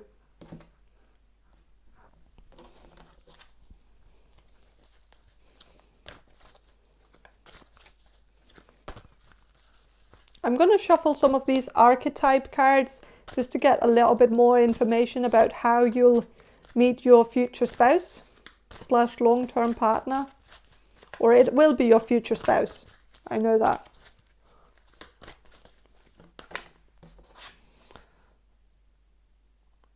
Samaritan reversed. So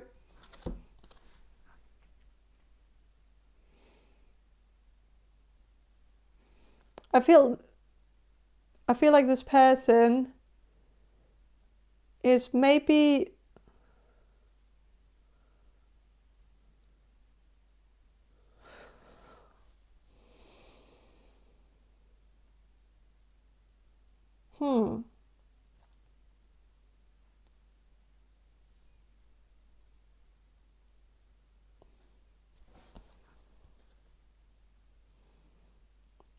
I'm kind of thinking about, you know, the Samaritan reversed. Of course, it doesn't really make up a word. It's just natiramas. It doesn't really make any sense necessarily. It also could be natirabas if we take the M and turns it into a W. But you know, I don't know.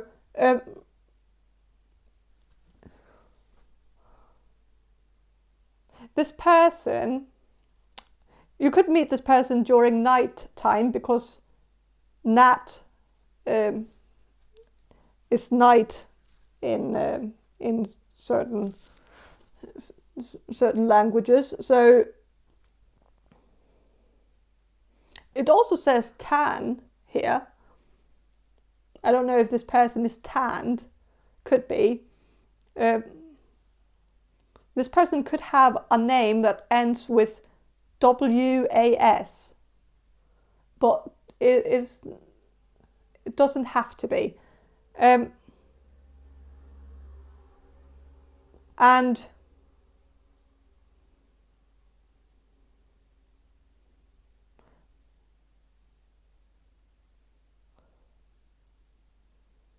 I'm sensing that, you know,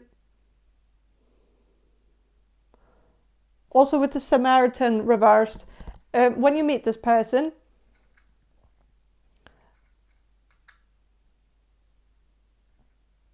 they are not going to be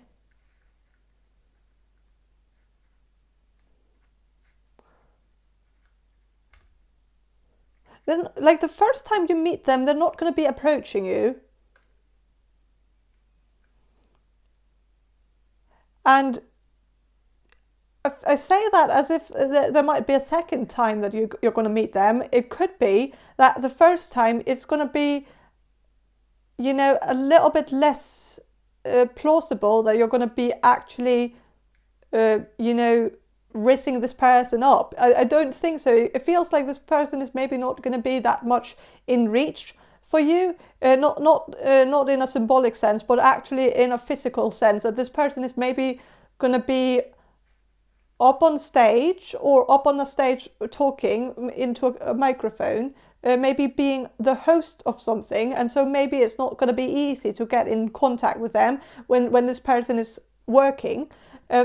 It could also be that this person is just going to be kind of, you know, in a group of people where it's hard to really become a part of the group. It's hard to penetrate the group in a way that seems natural and doesn't seem forcing.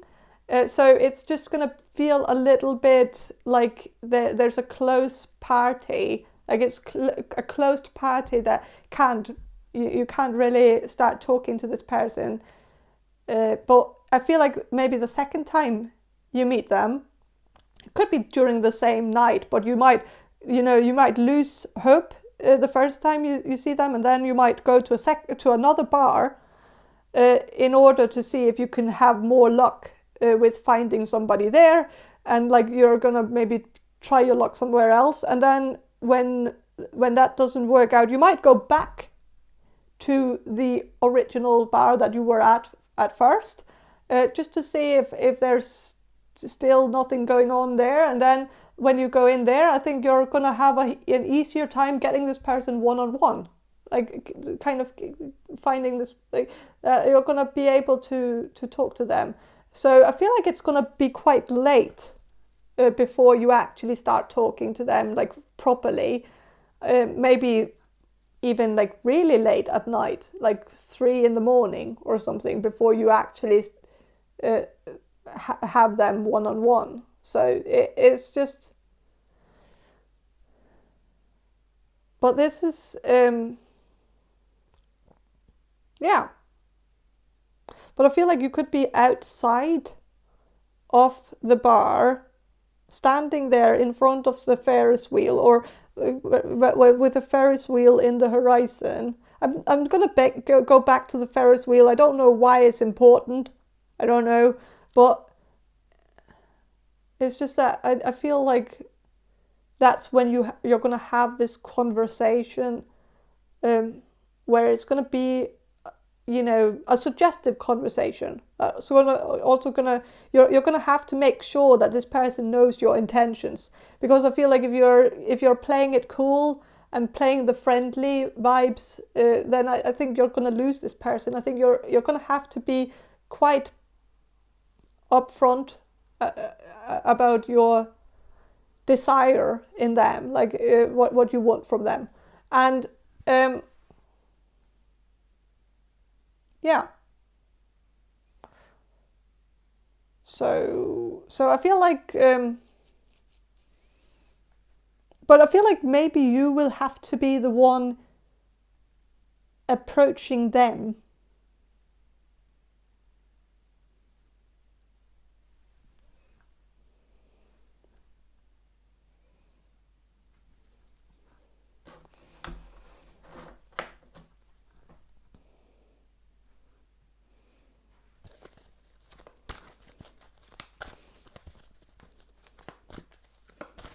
I feel like you're maybe going to have a conversation with this person after the bar is closed or the club is closed. Like, then you're going to stand outside of the bar in the middle of the night or in the morning, and I think you're going to be talking there. Yeah. Okay, there's a little bit more cards here. Okay, with the Alchemist reversed,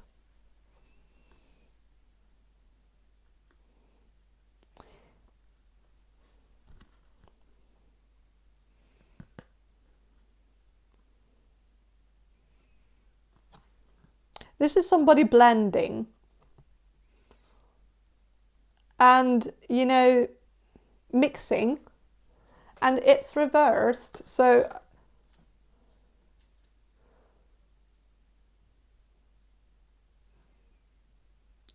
I feel like you're going to meet.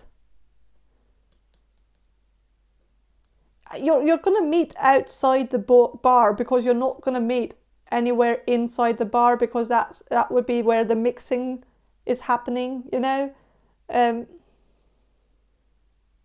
feel like if this is a smoker, you need to go out to the smoker's area to go talk to this person. It might be easier to find this person there. This person might be a smoker, I'm not gonna lie. So if that's not your thing, it's just cigarettes. But of course, if it's not your thing, then of course maybe, like, I don't think that's a reason to not go out with this person, though, because you can always change that. You can make this person stop, or you could suggest that this person stops, and I think this person is also going to stop at some point, you know. So with a mentor reversed,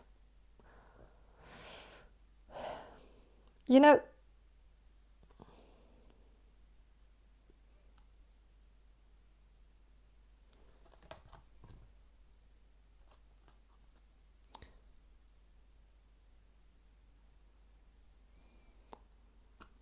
I'm not sure. Like it says, like I kind of feel like it has something to do with torment, because it's sort of like I'm just like, making a play on the letters here.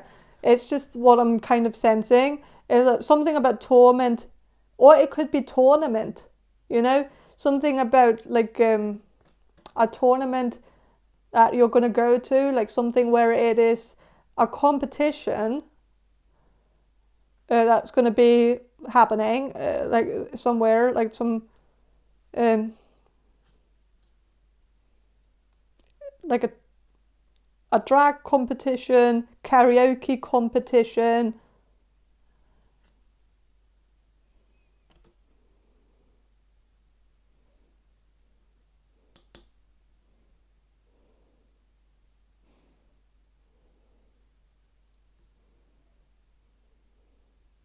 Yeah.